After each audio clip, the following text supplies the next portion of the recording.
we're good. Bussin' with the boys, hanging with the fellas,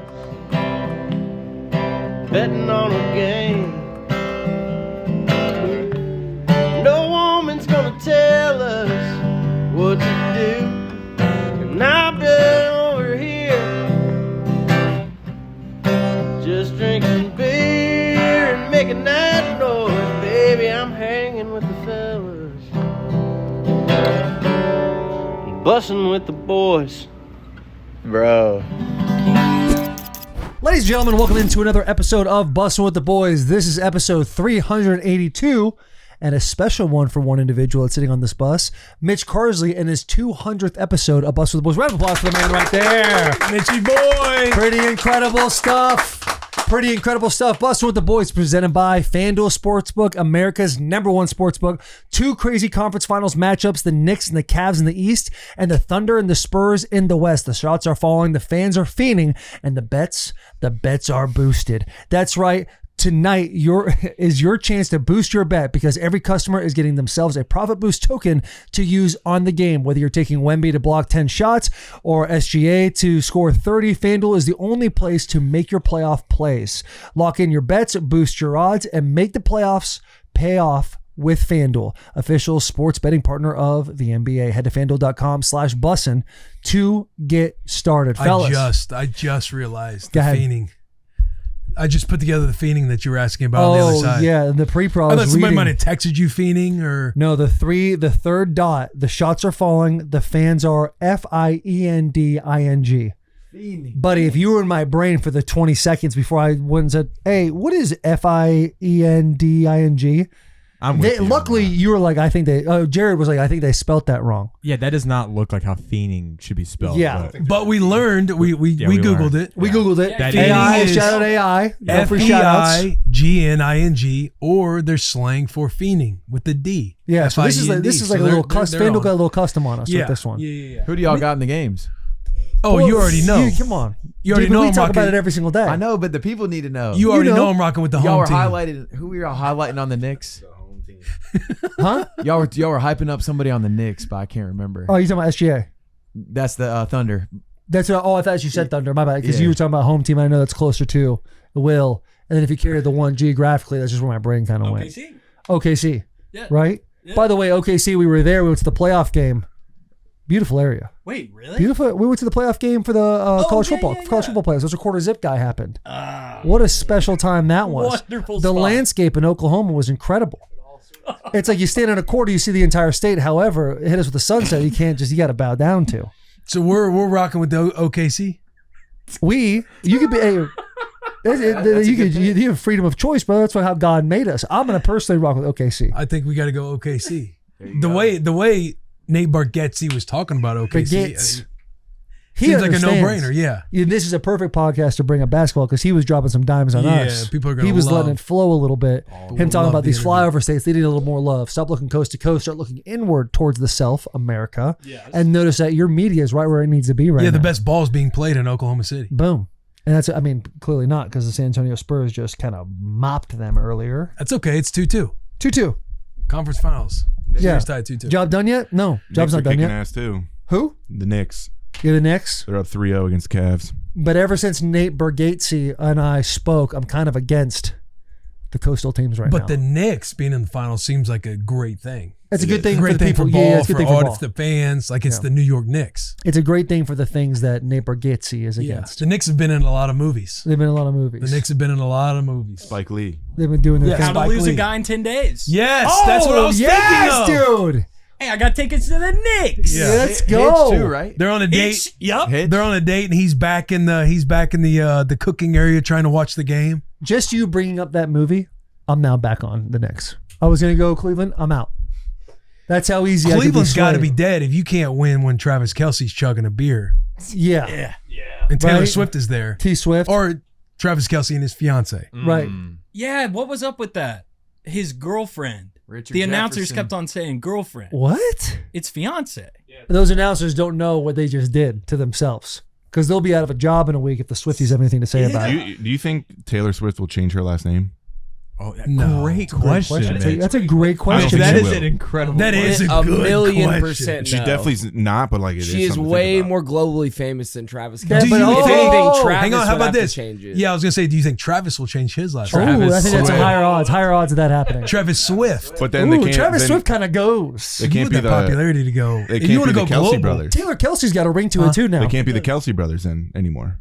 Oh yeah. So there's a lot into this. There's a lot at A stake. lot of layers. This is an onion. I could A see lot of her layers. doing Kelsey Swift. Yeah, maybe. No, you I gotta can go see her Swift doing- Kelsey. Swift Yeah. Kelsey? Yeah, Yeah. Travis too. Yeah. Travis Swift Kelsey. Yeah. Travis. That actually has a ring to it. Yes, dude. The way he's younging them beers like that too, he's got to get a little more swift on the football field. Yeah. Well, we can't be having it. Yeah, man. So he's got to add the name to add it in the gridiron. Big year coming. I agree. Big year coming up. And if the NBA, if that commentator wanted to help out the program, if he wanted to help out the league, he would have said Taylor Swift and her fiance. Right. But people got to learn. Yeah, People yeah, in this learn game all as long as we've been in this game, Yeah. they're not professionals like we are. that. Yeah, You know what I'm saying? You want that? You want the Swifties bought in? Speaking of being a professional, I couldn't help but notice when we got on this bus, William, you look kind of hot right now. Thank you. I don't want, dare I say, sexy, but what do you got on? BWTB.com. Stop. Our Father's Day merch is live. No way. Hoodies, shirts, hats, the whole kit and caboodle. Yeah. All on BWTB.com. You can go get it now. Shop till you drop. Father's Day is coming up. If you're, a lot of our audience, majority, probably over 90%, are guys. So if you're out there and you're a father and you would like a piece of merch, just send this link to your wife or to your girl or buy you a piece of merch for your old man Right. and go have fun. Go have fun. Father's Day is coming. A lot of guys don't want to ask for things. We don't want to say we want this. We want to go get that thing for ourselves. Why not just send a quick little link? Quick link, no BWTB.com. context. Right. And just be like, hey, do what you want. Yeah. Do what you want mentality. This is just kind of what I'm into right now. Yeah. Also, I don't know if you know, because the boys have it up right now on the screen. I saw those diamond hats. Diamond hats are back. They're back, baby. They're back. Hey, round of applause for the diamond hats real quick. That's kind of nice. Baby. Kind of nice. I feel like it's also a bit of a disservice to this country that we have not even mentioned Memorial Day up until this point yet, right? As it stands right now, I know a lot of people are having the day off. The boys are working today. It is Memorial Day. It is an opportunity for all of us to kind of sit, reflect about the people that have made the ultimate sacrifice for this country, for us to be able to do things like act dumb on a podcast. So Absolutely. to all of you, maybe a moment of silence. Should we take a moment of silence?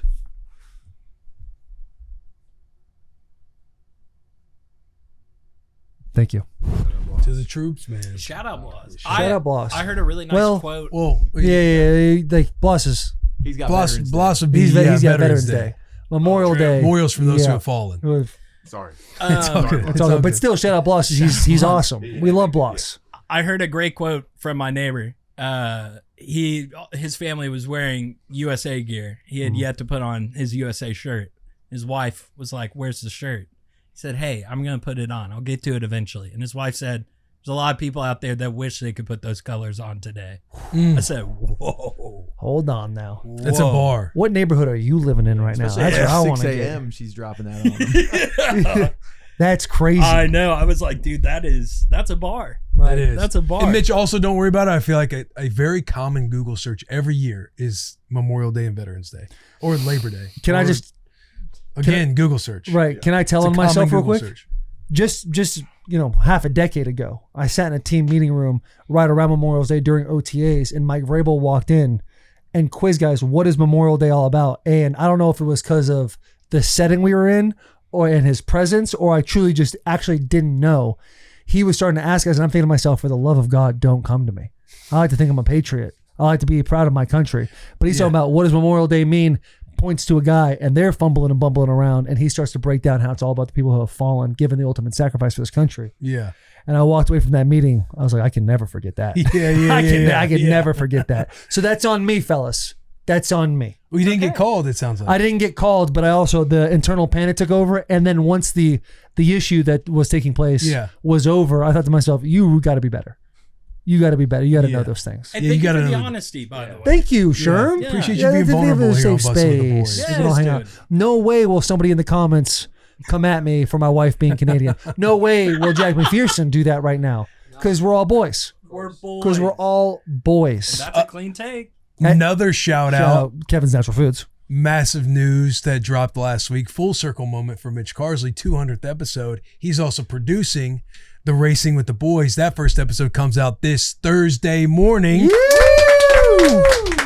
Mitch came from NASCAR. Boom. He came from NASCAR to join Bussin' with the Boys. Now, 200 episodes later, he is now producing Racing with the Boys and in contact with some of his old pals at NASCAR. It's like we're going to be getting a bunch of footage and stuff from NASCAR, and who we are getting that footage from was literally the department that I worked in, so it's like a crazy full circle moment. But I've seen a lot of stuff in the comments and on Twitter. Could you guys give an overall like spiel of what Racing with the Boys is going to be about? Because people are like, is this going to be like race breakdowns? Is it going to be getting to know the drivers more? So like kind of if you could give an I idea. think it's kind of a mixed bag of everything. Like I think everybody knows that we aren't like massive NASCAR fans. Like we love going to NASCAR. We've been to the NASCAR race in Nashville a few different times. But I think what we're trying to do is immerse ourselves into garage culture, take locker room culture, garage culture, embrace everything, get drivers on, show off, not like show off their personalities because they have personalities, but just get in front of an audience where a couple boys know how to have some fun with anybody who comes on this bus. Just let their hair down. Yeah, we're just gonna let our hair down because we got 14 episodes that'll be dropping all the way up until football season. It'll come out every Thursday morning, and it's just us. People are gonna be flying in every Wednesday to sit on this bus. This week we got Ryan Blaney and Bubba Wallace. See right there, we're gonna be learning about. We're learning on the fly. We're gonna be learning about this together. Yeah, I'll tell you what though, dude. When we got to get in that pace car, rip around with them gears, go around in circles a few times, hit 3 digis. I get it. I fully understand it. As a young lad, between like 5 and 10 years old, my grandfather would come from Northern California and come down to Arizona, and we go to the Phoenix International Raceway every single year for the NASCAR. At that young age, I wasn't fully grasping at everything that was going on, but I did know that the heart rate was spiking, the adrenaline was dumping, and I was the piss having was hot. a phenomenal time. Yes, the piss was hot. So just like Will said, do we know everything about NASCAR? Absolutely not. Have we had NASCAR people on here? Absolutely. Do we have relationships in that area? Yes. So why not, if there's a blink of curiosity, just dive head first into something and see where it takes us? Because I know that when we announced this entire thing, people were all about it. Luckily, our fan bases are kind of like in a parallel universe. Let's just kind of put them all together and just have a great time, like kind of supporting guys going around turning left at a fast pace. You know what I'm saying? Learn the ins and outs strategically. How do we go about getting around a guy? What is drafting like? What are pit stops like? What's a good time for a pit stop? These are all the things that I want to know. What is shake and bake? What is shake and bake? How do you change the oil in a car? Because I'm 34 and I'm still trying to figure that out, right? So there's a lot of things that I get to learn now. It's going to be a great time. Yeah, throw us in a pit crew. Why Let not? us change a tire. Yeah, we got the fire suits. Let's just have some fun with this great American sport of NASCAR. Can I get some extra chest hair, try to look a little more like Paul Swan, and start going off a little bit? We gotta have Paul Swan. We gotta get. You gotta have Paul Swan. God, he is hot, man. He is. He's not as quite as hot as Will is today with all his merch on, but he's damn near close, is he not? You put him in this hoodie though. That is a dime. The world could not even comprehend if Paul Swan got in that hoodie. Look at that. Are you kidding me? Dude, he's a specimen. That's bullshit, dude.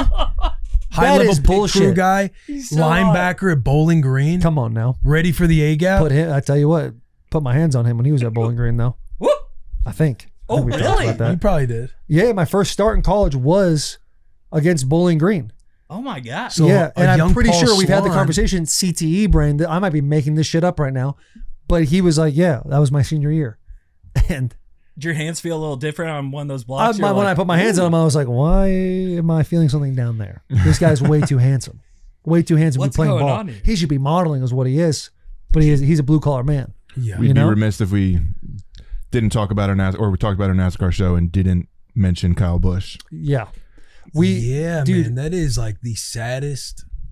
Well, because what was it, like pneumonia? So a couple weeks ago he said he had like a sinus thing, and then I guess over a week or two it developed into pneumonia, and I guess you can kind of like operate with pneumonia and not really know. Yeah. And then it came on so quickly that like he then turned septic, and that's what it ended up getting him. Man. So I'm Once watching- again, just seeing the interview like just the weekend before. Yeah. And him making comments of like, you never know when your last time will be. And bro, the 3 days ago post he had wishing his son a happy birthday.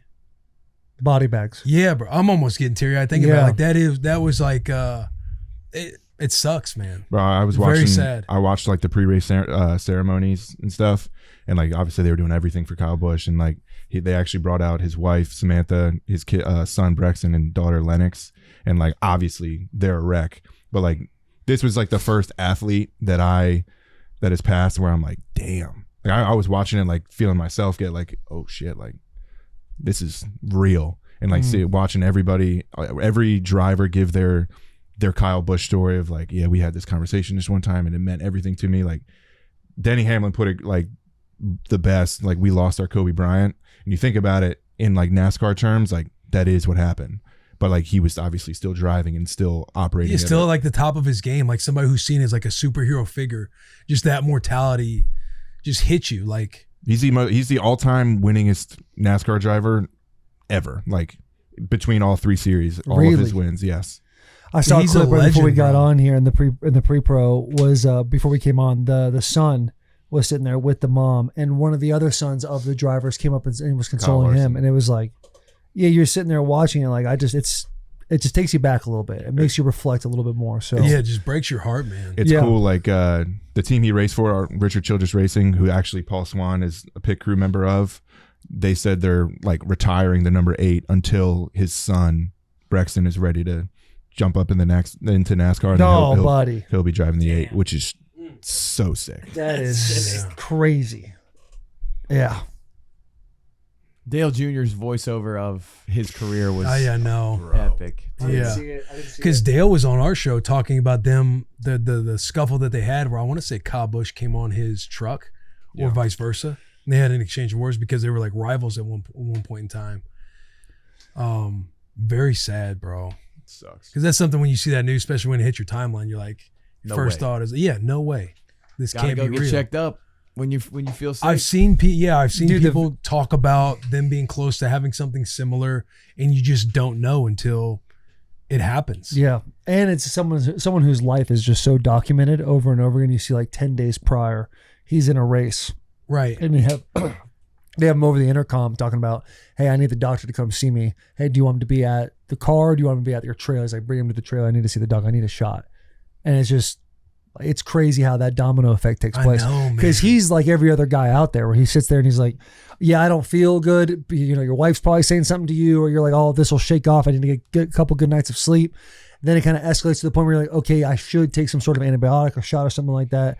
But you just never know. And you're still thinking, how do I get, life is happening. Right. And then he's probably playing the Jordan flu game in his head. Like, oh, I'm going to race today, even though I'm not feeling great. Like we're all kind of playing stories in our heads. We're speculating, but it's just crazy how, 10 days prior, he's on the mic talking to his pit crew chief, and he's like, I need a shot. And then the unfortunate circumstance of him passing. And they lose so much moisture during a race. And when you have double lung walking pneumonia, that's like the worst possible thing for your body to go through.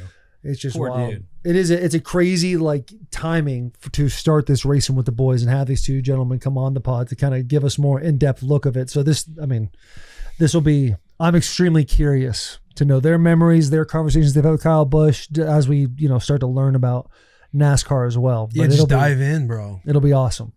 Yeah, it'll be It'll cool. be a good time, man. I'm excited for it. It'll be fun. Yeah.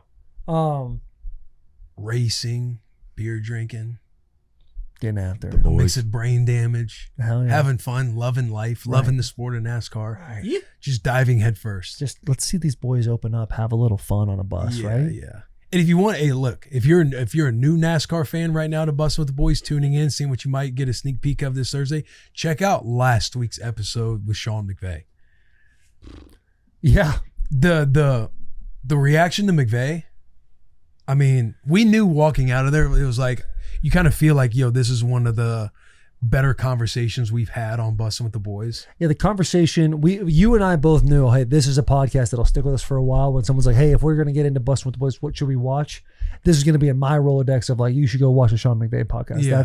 That's awesome. I don't know how to be, received by the fans, and buddy, that first 20 minutes, if you're not ready to absolutely get after it. You just listen to him. And I think I made the comment to you as well. It's like one day, right now, the trajectory that he is on, he's going to be wearing a gold jacket one day. And the fact that we're interviewing him, breaking down philosophy, adversity, stuff he had to overcome and persevere through, like just learning about the man. Like we're learning about this stuff in real time, in the iteration of his Hall of Fame career. So when one day he does have the bust, he is wearing the gold jacket, it's going to be like, bro, we got to interview that dude, like in the middle of it all. Yeah. No, truly. And the relationship you had with him as well at the Redskins when he was offensive coordinator, kind of doing his thing. Tight end coach. Like, it's cool to see him be as complimentary of you that he was, but also like his memory, his ability to speak to people, him knowing that what we wanted out of him and him going so long to where he's like asking himself a question. Yeah. And then getting more into it. You're kind of just sitting back like, I fully understand why you were the youngest ever NFL head coach. To sit there and be at the head, because the way you're speaking to us right now, talking about trials and tribulations, how I wish he handled, the trade with Jared Goff a little bit easier. Like he's very open and transparent, and that's all you could ask for. We had a call back right here from MZA Jack 14. I would run through a brick wall for McVay. Dude is an unreal motivator. I mean, nailed it. Yeah, and he's a specimen too. Yeah. Like when you look at the photos where he's hitting the flex and everything else, you just see him sitting in the chair too. It's like he knew the perfect angle for him to sit at. Yeah, you know what I'm saying? He knew the outfit he was going to rock that he day. Put the all black. He had there was a good bulge going on there where it's like it's not gaudy. Yeah. You're not trying to show off, but it's enough to be like, okay, all right, Sean. Yeah, we see there what weren't any comments on it. And then he like the way there weren't any comments on it, but like. Everybody saw it. We saw it, but it was classy. We're all classy enough not to say anything. And the way he was sitting, it was like perfectly where his lats and his pecs like kind of brought it down. Like, is this motherfucker a Greek god too? Like, what are we doing? It pissed me off how his sweatshirt just sat on his pecs perfectly. And he beautifully. He didn't hit one of these ones. We all kind of sit there fuck, I gotta move that. He didn't hit any of those. It's like, what's it? How I Met Your Mother? Who's the Barney? Yeah. Where there's the episode where he can never take a bad photo, and you like get him like double chinned up. You take it, and he's like got a suit, and all of a sudden it flips to that. That is Sean McVay in a nutshell. Mm-hmm. Guy's got no bad angles. No bad angles, and he's got great jawline. He's got a head of hair that'll impale you if you touch it too hard. Like he's ready. Yeah, him or Paul Swan. Him and Paul Swan. I'm asking you. You're asking me to evaluate dude's looks. We can do that. Swan. Yeah, no. I think Swan's got the edge. I'll give Swan. I'll go Swan the edge because of the eyes. Right. Yeah. The eyes. He seems like he has sharper features. Double chained up with the hair too. Yeah. And it's like, McVay. We listen. Whatever one you get in the lottery, you're gonna be like, oh hell yeah. They're both first rounders. Yeah, no doubt about it. It's like just which one you want. Swan's sexy. Swan's got So Swan's got a little bit of he's got like some seasoning to him. You know what I'm saying? Like he looks like boy. It's like, are you white? I feel like there's a little something, a little dash of something else, don't you? McVay, pure Caucasian. And if that's your speed, it's your but speed. he does right here from Overcoming You on YouTube. McVay knows what pause is. Yeah. So he's not, he's cultured internally. Externally, it's like what? Yeah. Yeah. Paul, you're like, I know there's Italian, but like, are we as a Puerto Rican in there too? Like, what's going on? What do you got? Yeah. Also, his like profession too, just being like a pit crew member. Yeah. It's got some sex appeal to it. Yeah. Now, hold on. If we're going to talk about jobs, though, Sean McVay, head coach of the LA Rams. Like gritty, like Super Bowl champion. Working with his hands. Right, the working man. Right, yeah, discipline. And I'll tell you what, something about masculine Sean McVay, energy. what he crushed, just the one-liners that he would have. Like in his motivational speech that he was giving us question after question, answer after answer. It's like he's dropping these bars that you're just like, we're just going to skim past that. We're just going to let you keep going after you kind of hit us with a one-liner that makes your soul sing a little bit. He's hitting so many one-liners. That's one where you just got to sit there and listen and think to yourself, I need to go rewatch this episode so I can just jot down everything he's saying. Yeah. Then imagine, too, being a head coach at 30 years old. Yeah. Picture you at 30 years old. How old are you right now? 34. 34. So you just got done in McVay years. Like, you just got done appearing in a Super Bowl. Like, I'm 36. If I'm McVay, I'm winning a Super Bowl this year. Yeah. That's crazy. That is nuts to think about. It makes you reevaluate how much we haven't done. Yeah. You started to get the podcast, you're like, yo, we're kind of, this podcast is awesome. We get to travel around the country, do all these things. He's like, I'm so proud of you, man. He's literally, how old is McVay now? He's 40. Yep. I believe so, right on the dot. 40. 40. I'm so proud of you, man. But in his mind, he's like, I won a Super Bowl when I was your No, age. he probably not. He's probably not. He just knows. Yeah. It's easy to be proud of somebody, you know? Yeah. There's a line like, it doesn't fucking do it. We got another call back here. This one pertains to Jack McPherson for those who watched the intro from last week. Those are the tier ones. This is Daniel Gutierrez at 14:43 of last week's episode.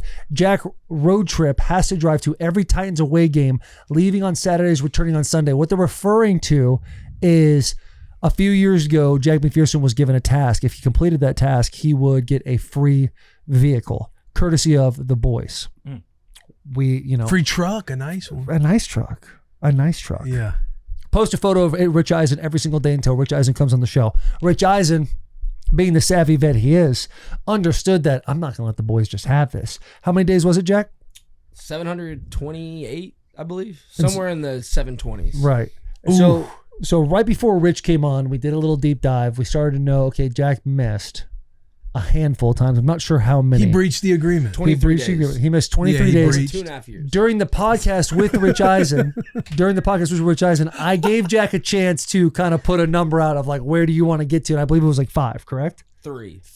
And that was probably strategically a bad move. Now, Matt Malone has got himself a vehicle. His car broke down because he was looking for traffic. He got in a wreck. He hit somebody. Yeah, he hit somebody. Everyone's okay. Everyone's okay. Everyone's safe. God. Thank God. Thank the Lord. Thank the Lord. We're not going to talk about the type of passenger. So Matt hits a group chat up a few weeks after that. And he's like, if anyone knows how to get a vehicle, let me know. We turn into a contact idea. Hey, we'll buy you a vehicle, but you have to drive it from the great state of Arizona, meeting these deliverables. Now, listen, there's a vlog out about it. Did he hit all the deliverables? Yes. Was the back half of the vlog great after Mitch and Ryan Nolan left him? No. Objectively, no. Kind of let his foot off the gas a little bit, figuratively, not literally, because he got his ass back pretty fast. So now it comes back to a full circle moment of Jack was a man who had the opportunity, missed the opportunity, but there's no such thing as losses, only lessons. How do we get Jack back in the seat of a car and get him a new vehicle? And this is one of those options. Do we want to brainstorm a little bit? I love this option because one, for Matt's car, he went on one weekend trip. They're asking me to travel for the next 4 months for a car, which is fun. I would also be able to see every single, because I'm a Titans homer. Y'all know this. And I go to every home game to see every game in the season. It sounds fun. It also sounds extremely daunting. But yeah, I'm here to workshop stuff, see what is best for everyone. The farthest I believe the Titans travel is to Las Vegas. I think that's the Make farthest. that a 3-day weekend. Yeah. Make that a 3-day. Make that. Is All it right, Vegas? okay. I thought somebody was I'm bringing gonna up have to make sure Seattle. Jack makes it to that trip. I'll fly in and make sure. Make sure he makes the it. Titans play in Seattle. I don't even think we play. It's preseason. Christmas weekend. They're in Vegas. Yeah. Bring up their It'd schedule. be a Bring up their shame schedule. if we went to that game with Jack. We play Seattle in preseason. Taylor, why are you here? Taylor's just checking where Jack actually goes. Taylor's like, I volunteer to go with him. Yeah, I'll fly. I'll make sure everything's safe. The away games are Giants. So New York, Baltimore, Indianapolis, Cincinnati, Dallas, Jacksonville, Detroit, Vegas, and Houston. Kind of easy besides Vegas. Yeah. Kind Kind of light. Philly be tough. Philly be far. Let me just pop on the How phone. far away is Jacksonville? They're not. That's probably a 7-piece. They're not going to Go up more? Philly's here. Oh, Philly is here. Baltimore. Baltimore be a monster. That's like 12 hours.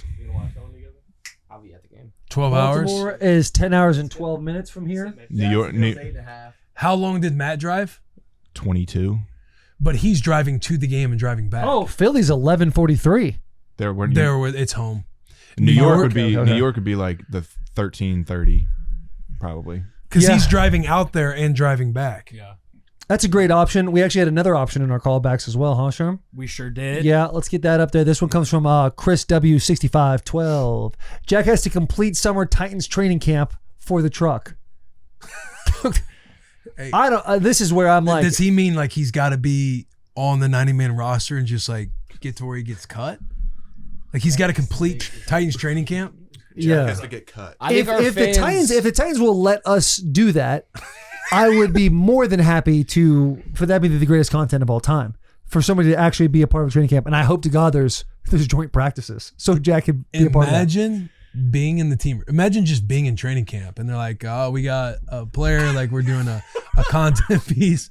Jack McPherson's going to take up a slot for somebody that we could have on there to give the opportunity." Meanwhile, to make a team. individual There's who's gonna not be named, cameras. you have to be cut so Jack can be on the team right now. He's trying to win a truck for his podcast brand, so he's going to be with the team all preseason. I would be equally, if not more, upset than a guy that I'm taking a roster spot than if a 31-year-old Chop Dunk is going and taking a valuable spot on a team in a very crucial rebuild year. Yeah. Where all of a sudden our whole content focus in OTAs or training camp is some random fucking loser who's just trying to get a $20,000 truck. Don't talk about yourself. That's nasty, dude. I see On what you're Memorial saying. Day, that's Jack crazy. would look tough in those practice uniforms. Hard. Sleeves off, Yeah, visor, bro. maybe one leg sleeve, keep the one tat showing. Like Jack he looks the part. He looks apart. Jack, I'll tell you Jack, what. here's the question. Day one, nice. Waking up for day two, that motherfucker would be hurting, dog. You wake up halfway through, and just when you start to get a little I'm getting a little callous from this. Bull pads, and now you're getting. And how do you think those DBs are going to react to me out there? You think they're going to go easy? You think they're going to No, hell no. No, they're laying shoulders. But could you imagine catching a couple passes? A couple hospital routes. All of a sudden, my medical bills are more than the truck costs. Hey, Well, also, if you're on the team, they'll take care of you. You'll have Cigna. You'll have Cigna. Also, hey, talk about hospital balls. You know who'll be throwing you the ball? That would be sick. Will Levis. Oh no! And how you've talked about that him. name over Now, Cam Ward? here's what I'll say. Because you're not playing with the ones. Who knows, man? You don't see how you're kind of double dipping here with the hospital route. You want the hospital routes. You go on IR. You're on the team. You're on the team, bro. Hey, you fill up a roster Injury spot. settlement? Now you're making Injury like whatever league minimum is for a rookie. Yeah. You're making that. Plus you got a truck. We're doing a good job And of your selling this. Plus salary. Bussin. Now I do want to ask. Say in this hypothetical world, it could be a go. Like you could be on the 90th man. You could take somebody's spot. We could do all of this. Would you do it? I mean, yeah, for content's sake, obviously. But I, as a Titans fan, like I mentioned earlier, it would feel disrespectful to the franchise, to the fans, and it immediately shows that we are not taking this year serious, in the most serious year that we've had in a decade. So as a fan, I would opt out of having a truck if it meant showing the public that we mean business. But for the content's sake, yes, of course. But which route would you go? Let's just say it's on the table. I'm a true fan. I will bow out. I don't want to do that because I love the Titans that much. I don't want that narrative floating around that an NFL team is allowing some random guy to come work out with them for a couple weeks because of a content piece on YouTube. Well said. Respect. NFL team might not do it, but what about a college team? Do it for Vandy. I don't think Clark Lee would do that. Nor would I. Go like D2 or You will never catch me in a Vandy. Hey, what are those uniform. NWU Wolves? Yo, What are the Wolves? We did Northwestern State. He could go up to Susquehanna, do it. Hold on now. Hold on. This Northwestern Wolves. You would be the best player maybe on the team. Hey, what's the name of their? I'm sorry. They're the Wolves, right? They're the Wolf Pack. Northwestern. But it's like This NWU tournament, or getting something like Jack that. in a training camp Isn't it like in Northwestern college State or ball something? somewhere. Northwest State. Northwestern State. I don't think so. Jack. Small school, bro. You'd be huge. You're huge. This is so disrespectful to these college athletes. These are Well, some these are are going to be guys hungry. that Some love are the going to hear game. that and be like, all right, yeah, bring his ass in Exactly. here. Yeah. Some might be intimidated. And here's though. the shitty part: like college training camp is harder than. Yeah, than oh, than yeah, that. 100%. 100% harder. And these cats that are ripping D2, I'm only assuming like we're trying to lay wood in practice to prove a point. I want to go D1. I want to do X, Y, and Z. What about D3? Yeah, same D3 as well, Mitch. Yeah, For the love of the game. for the love of the game. Right, like these guys are playing for the love of the game. No expectation, wants and dreams, but no expectation of I have to get here. I need to know what this school is because this school does rip, and they're kind of about the content. I think we get to take a pick. We I think a few colleges would be like, hey, yeah, we'll have Jack come and do get training Jack camp. in a Wolverine helmet. Hey, You think Joey McGuire? I don't know D1. Joey McGuire. Well, yeah, but I'm not trying to sustain like a life-altering injury either. Like Jack, if I and as I'm a person okay, who has, it's not that bad. You'll get through it. those knees. These shaky knees. How they feel today at the Murph? He just did the Murph with the 20-pound vest on. with a know. 20-pound vest on, 49 minutes, 49:13. Do you feel a little swell in there still? Yeah, I do. That's all I have is exercising at this point in my life. I'm not trying to give up 6 months of my life. I mean, I understand I don't have a say. It's only 1 month. It's only 1 month. Only 1 month. If you can get out of there with no injuries, and also Jack, you're not playing. You know what? He's probably not playing wide receiver. He's more of a tight end build now. That can be in the rules. I mean, Jack's got some speed. D2, Jack's got D3, some Jack speed. would belong. Like Jack would be, he'd be ready. He'd be too deep. I think you're disrespecting these D2 kids, but do you also like I don't disagree. Yeah, I'm sure I'm 'Cause I know- disrespecting some, I know but I'm Jack's saying athletic. just D2. That doesn't mean I'm calling out every D2 guy, but there are D2 schools out there where Jack would very much belong. Have we found the school yet? Can't find it. Fuck. I know. We got to find the school because I need them to be in this podcast. Yeah, I mean, and he's like 6'2", 235. Yes, bro. 6'3", What are we? but who's counting? Who's counting? Like, I mean, bro, think- you kind of got it. Taylor, put him on the roster of the worst D2 school out there. Like he's going to belong. Yeah, no, I'm with you. I can disrespect those guys. Sherman literally has a piece of merch from the school. it doesn't have the name on it. It just has the end. But it's something like Northern State, Northwestern State. Northern State sounds right. Northern State. But our Whips. connect there, he got a new job. Where's he at? I need to find out. His name's Jake. From and State Farm. Jake from State Farm. And he could hook us up with his new JOB. You know what? They should feel disrespected. He's coming to take their job. Fuck yeah, he is. I'm And- getting injured. I can feel it. Will already. you You're can not be getting injured, bro. you can be our NIL athlete. Northern State. Wolfpack. Northern State. Aberdeen, South Dakota. Oh, Jack. We got 2 months to prepare. And If we can I- get this done, I'm all in. The stadium. and I'm supposed to go for a month. To South Yes. Matt Dakota. Malone went for 23 hours to get a free car, Jack, and I have to you- go to a month-long Jack, training Jack. camp, Dude, physical. potentially getting an injury that will set me back a year. You're not getting a VW EOS. Well, yeah. What kind of car? What kind of truck are we talking about? In a nutshell, Jack, if we were to figure out this D2, D3, you do a training camp thing, or we figure out some sort of deal where you're traveling to away games, whatever it is, what is a vehicle that you would want? Clearly, it's not going to be, well, we got Matt. Like we're talking about a big dog. We got this thing for. We're talking about what Taylor's got. Yeah, I mean, I've seen your truck, and it is slick. Shout it out is Lifted nice. Chugs. I've actually your previous Raptor. I don't know if you remember this back in the day. I held on to your Raptor for a week, and driving that thing around, you feel a little special. You feel different. You feel a little bit better than people. But if I had to do, He's not wrong. He's not wrong when you're on the road. if I had to do a dream car, yeah, a Ford Raptor would be awesome. But hey, a Ford Bronco.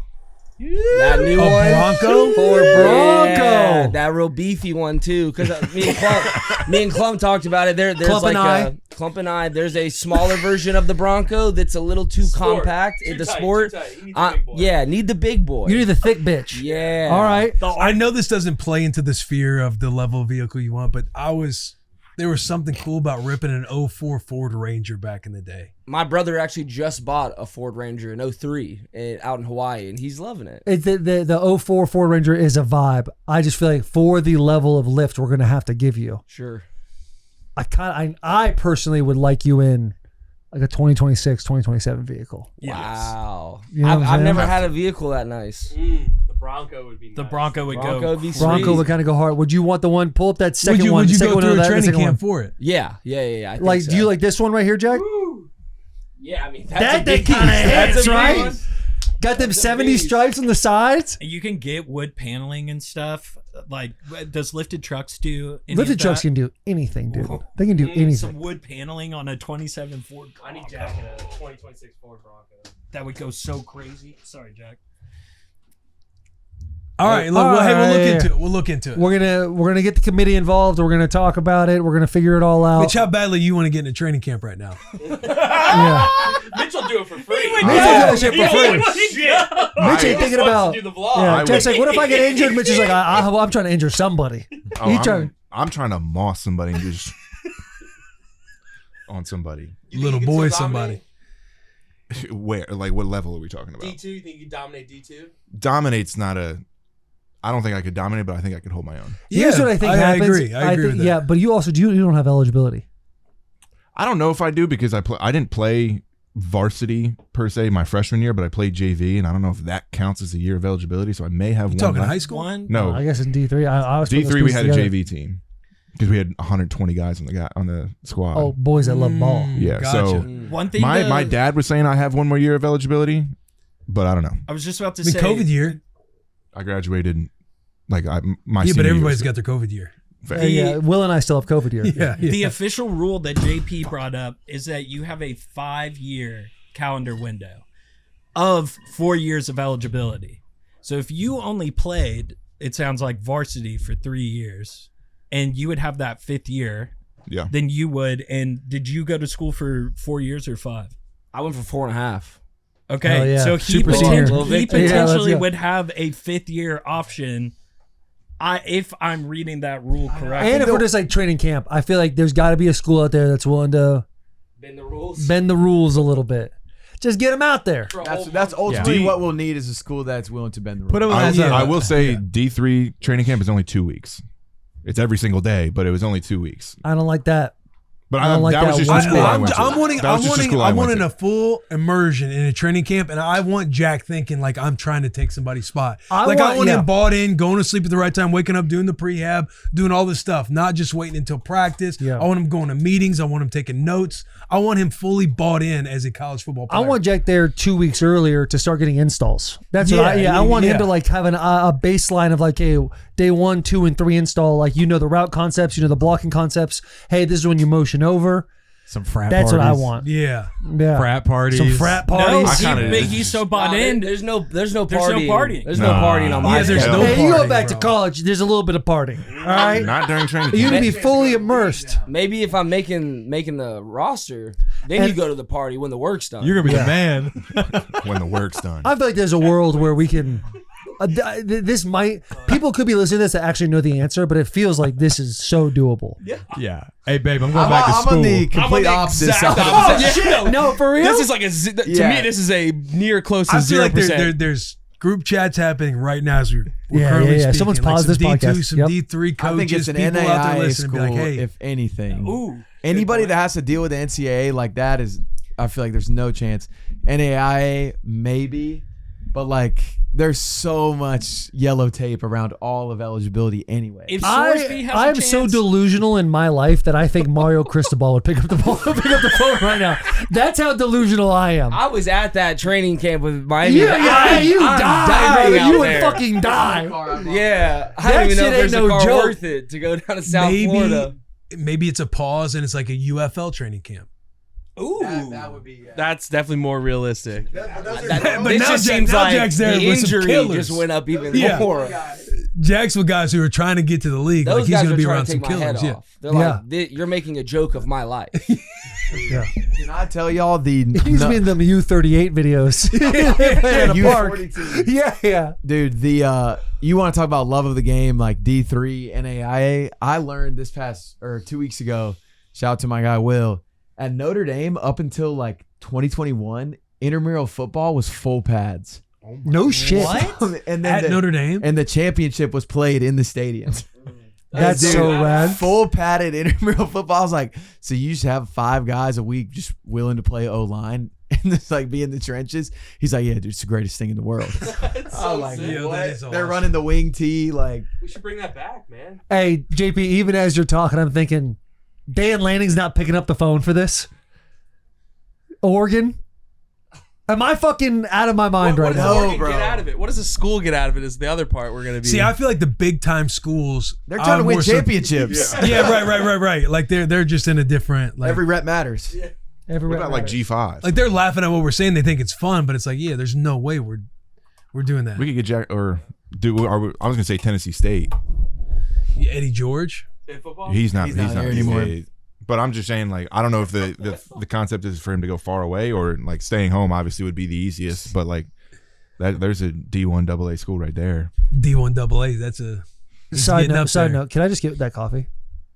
I know. think I the see him back steady- there getting passed around. I'm, like, just- I'm looking at it like I need that boy right there. We're going to up this episode to bring you Rose Sparks. The older one gets, the more it becomes clear that sex is about quality, not quantity. The vibes just have to be right. That's why Rose Sparks stands out. It helps ensure readiness when the moment is right. After it dissolves under your tongue, you get hard in about 15 minutes on average. When both partners are having a good time, the experience is better for everyone. Rose Sparks helps you get fuller, thicker erections, and they last up to 36 hours, making it easier to be ready for another round if you're both feeling it. Rose Sparks always makes sure both partners are feeling it.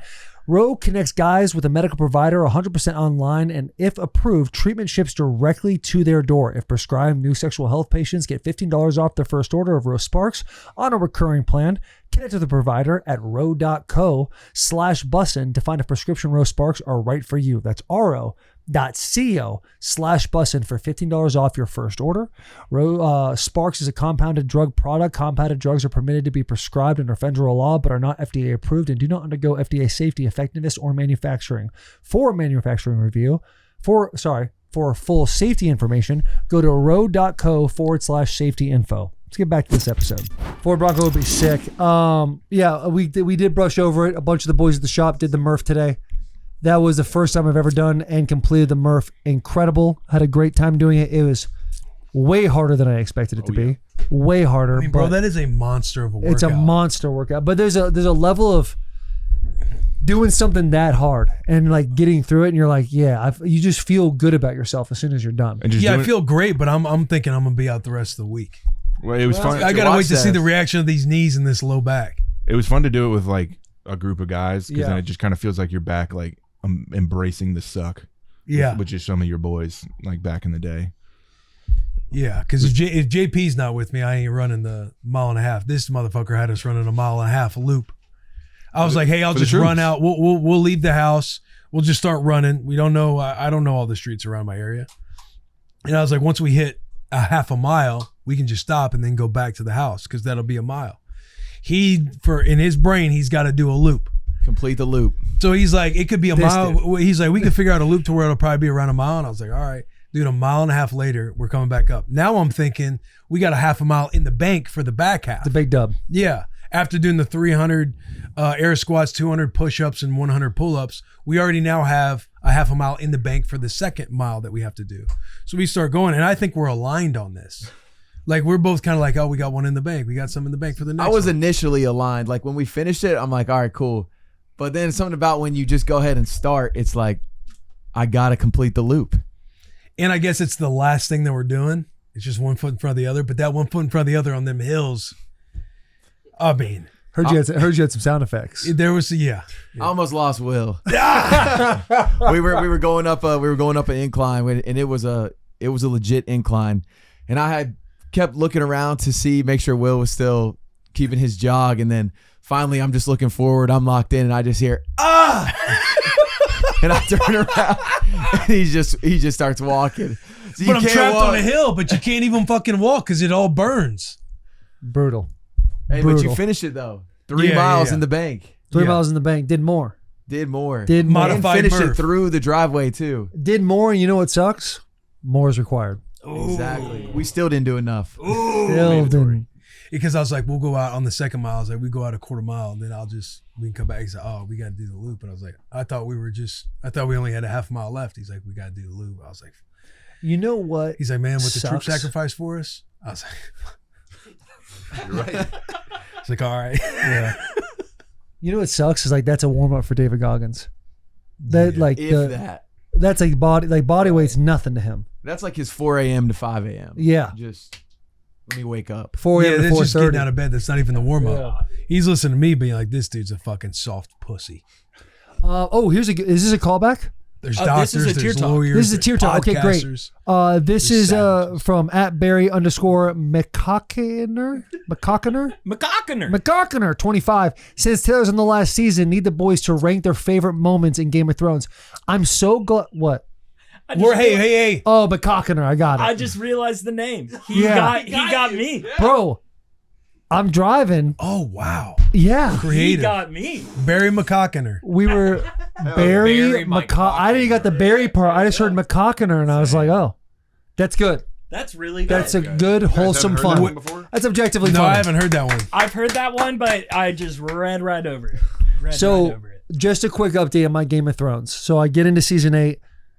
The people closest to me are like, you're now in hell. Like it's about to be over for you. I watched The Long Night, the battle that takes place between the White Walkers and Winterfell. You've only watched 3 episodes?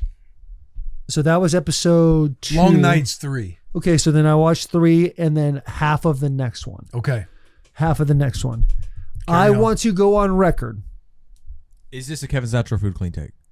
It is for me. This is a Kevin's Natural Foods Clean Take for me right now. We love Kevin's. I want to be on record and state that anyone who hates on that episode is absolutely wrong.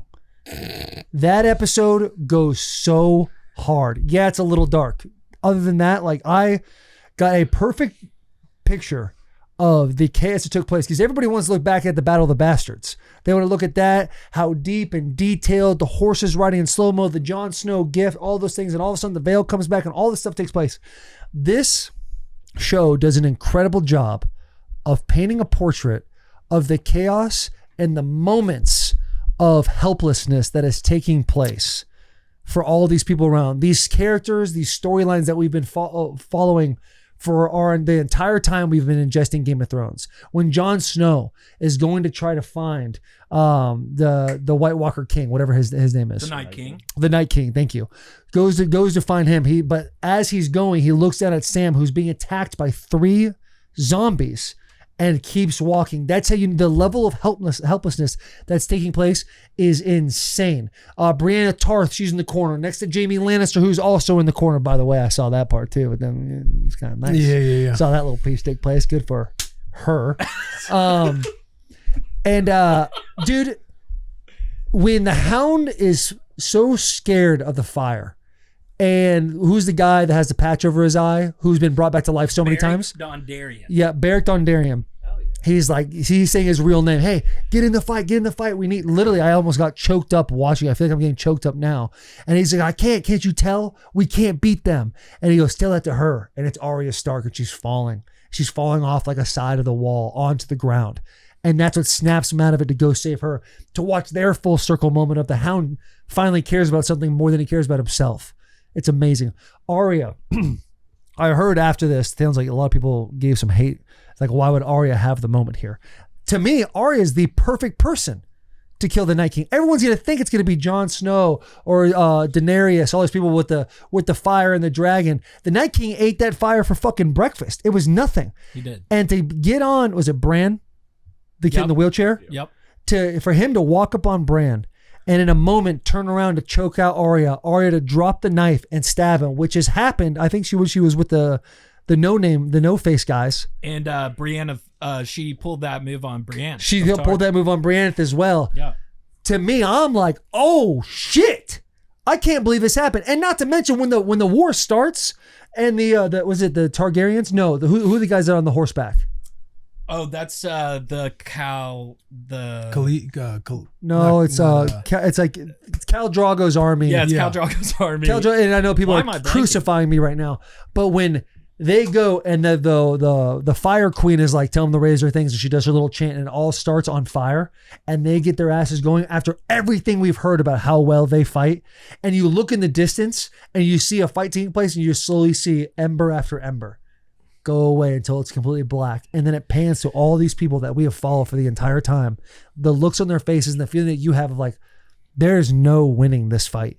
And they all know it, and they still stand there and hold their ground. The Unsullied, when they're fighting and they say, protect the retreat, and guys are losing their lives as people are funneling back into Winterfell, hoping, hey, maybe we can just hold the gates as long as possible. Then the fire, the Fire Queen goes and gets, and then the Night King just, start sacrificing yourself. Zombies start falling over and over on it. They start climbing up the hill. Theon Greyjoy. Yeah. Finally having his moment where he's had just fuck up after fuck up after fuck up to sprint, knowing damn well he's going to get his ass beat down by the Night King.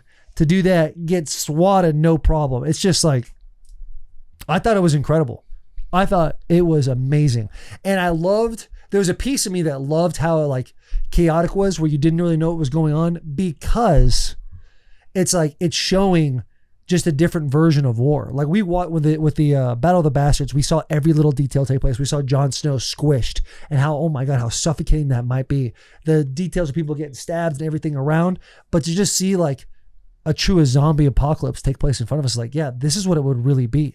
It'd be moments of seeing things, but other than that, it's just like helplessness and where there's no way we're getting out of this.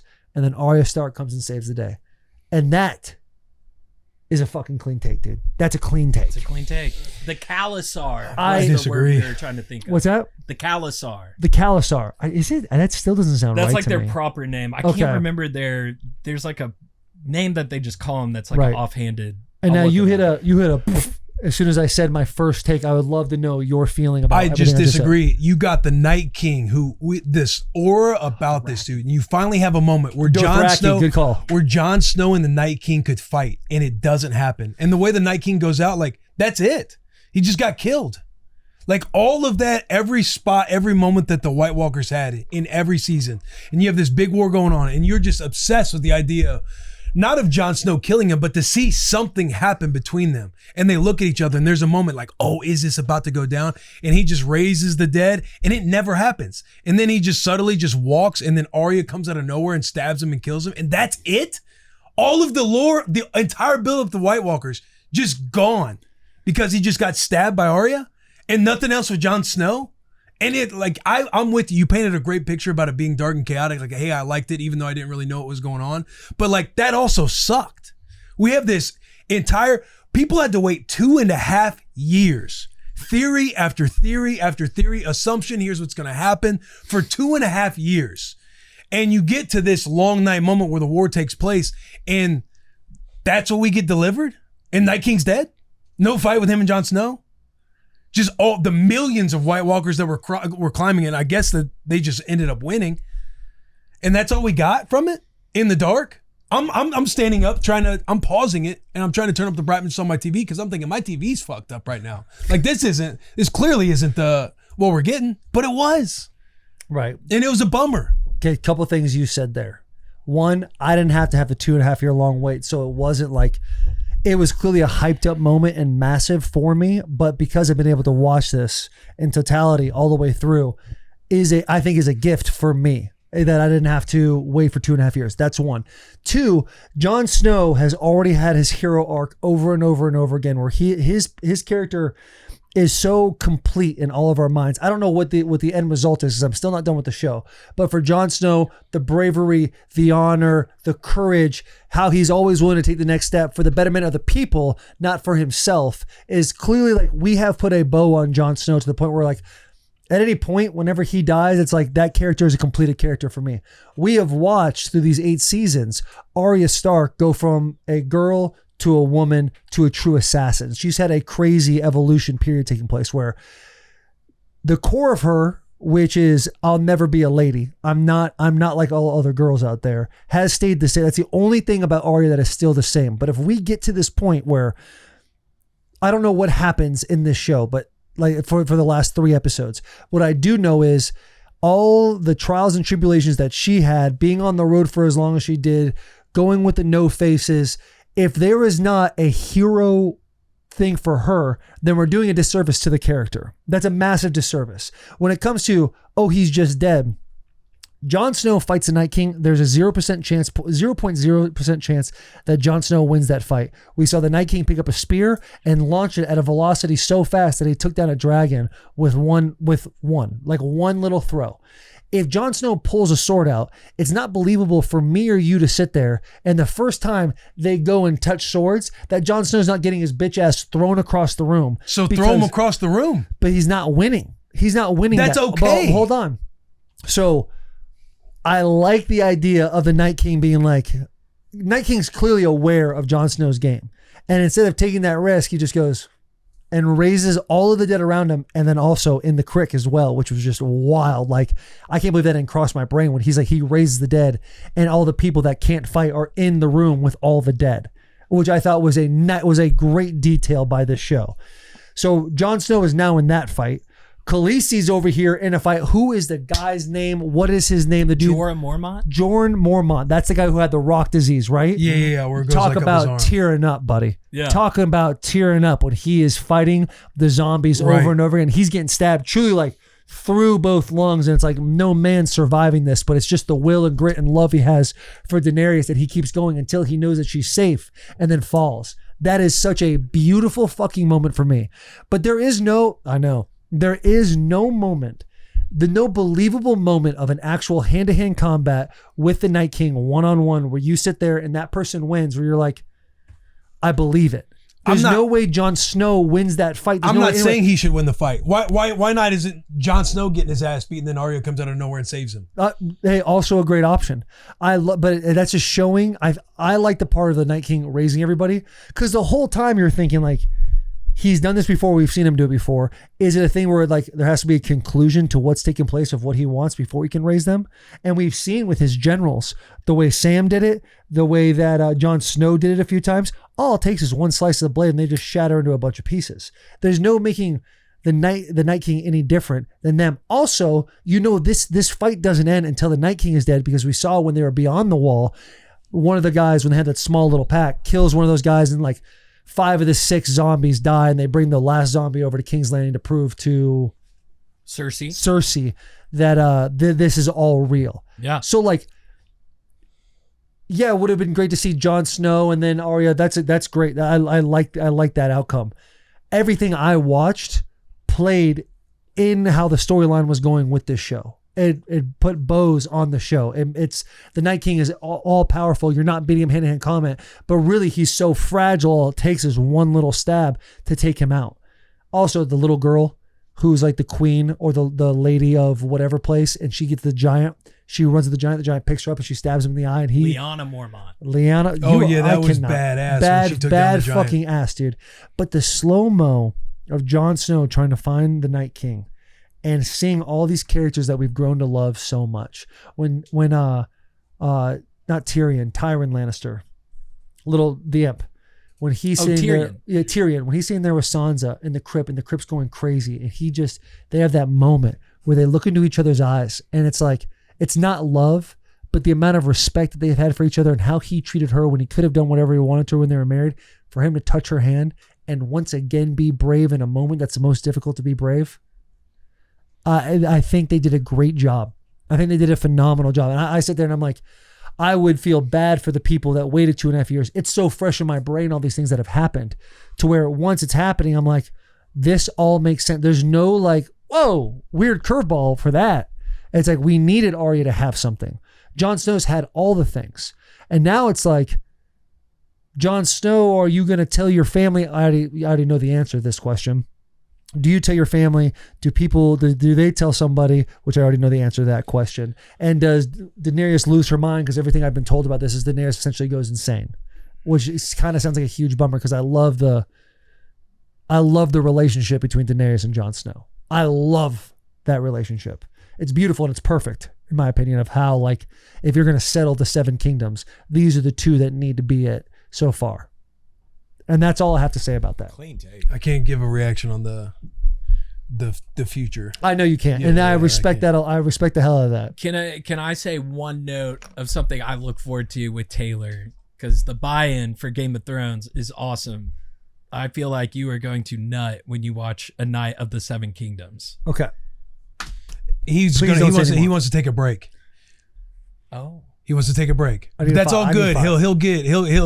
to We'll get him into the House of Dragon, Yeah. Night of 7 Kingdoms. Oh, okay. I thought that was another episode. I thought he was talking about Oh yeah, no, yeah. No. separate series, and I it's do. I've basically been watching this show since it started during our Super Bowl break when I was in Canada. Damn. And Dan's like, you should watch this, and I'm like, dude, it just seems like so much. And I know how my brain works. It's like as soon as I get on something, I have to finish.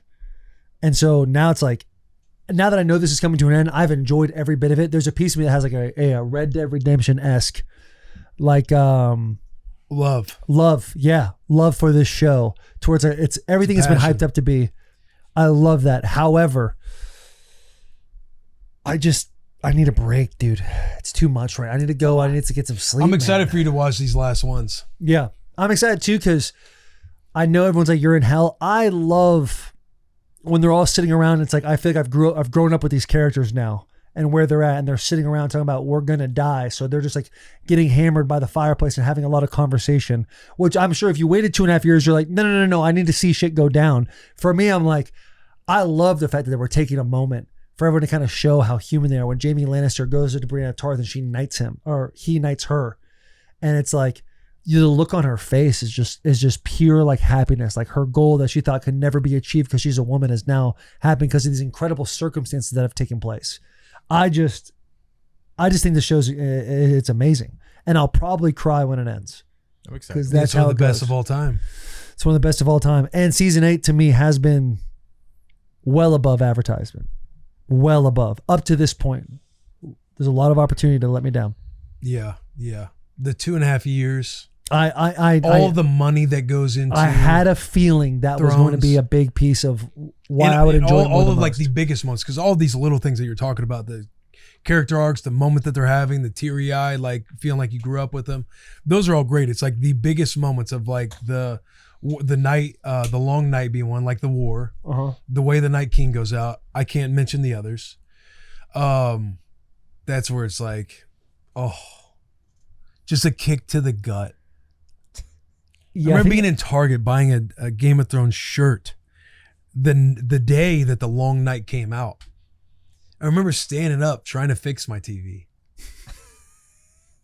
They'd be like, I guess this is it. Like I'm buckled in. I'm ready to go. They recolored You're it. trying to love it. You're trying to love all the things. Taylor saw a recolored version of it. Like they went back and brightened that episode up because there was so many complaints on it. Oh, they recolored it? They recolored it. I think that episode's exactly what the episode needs to be.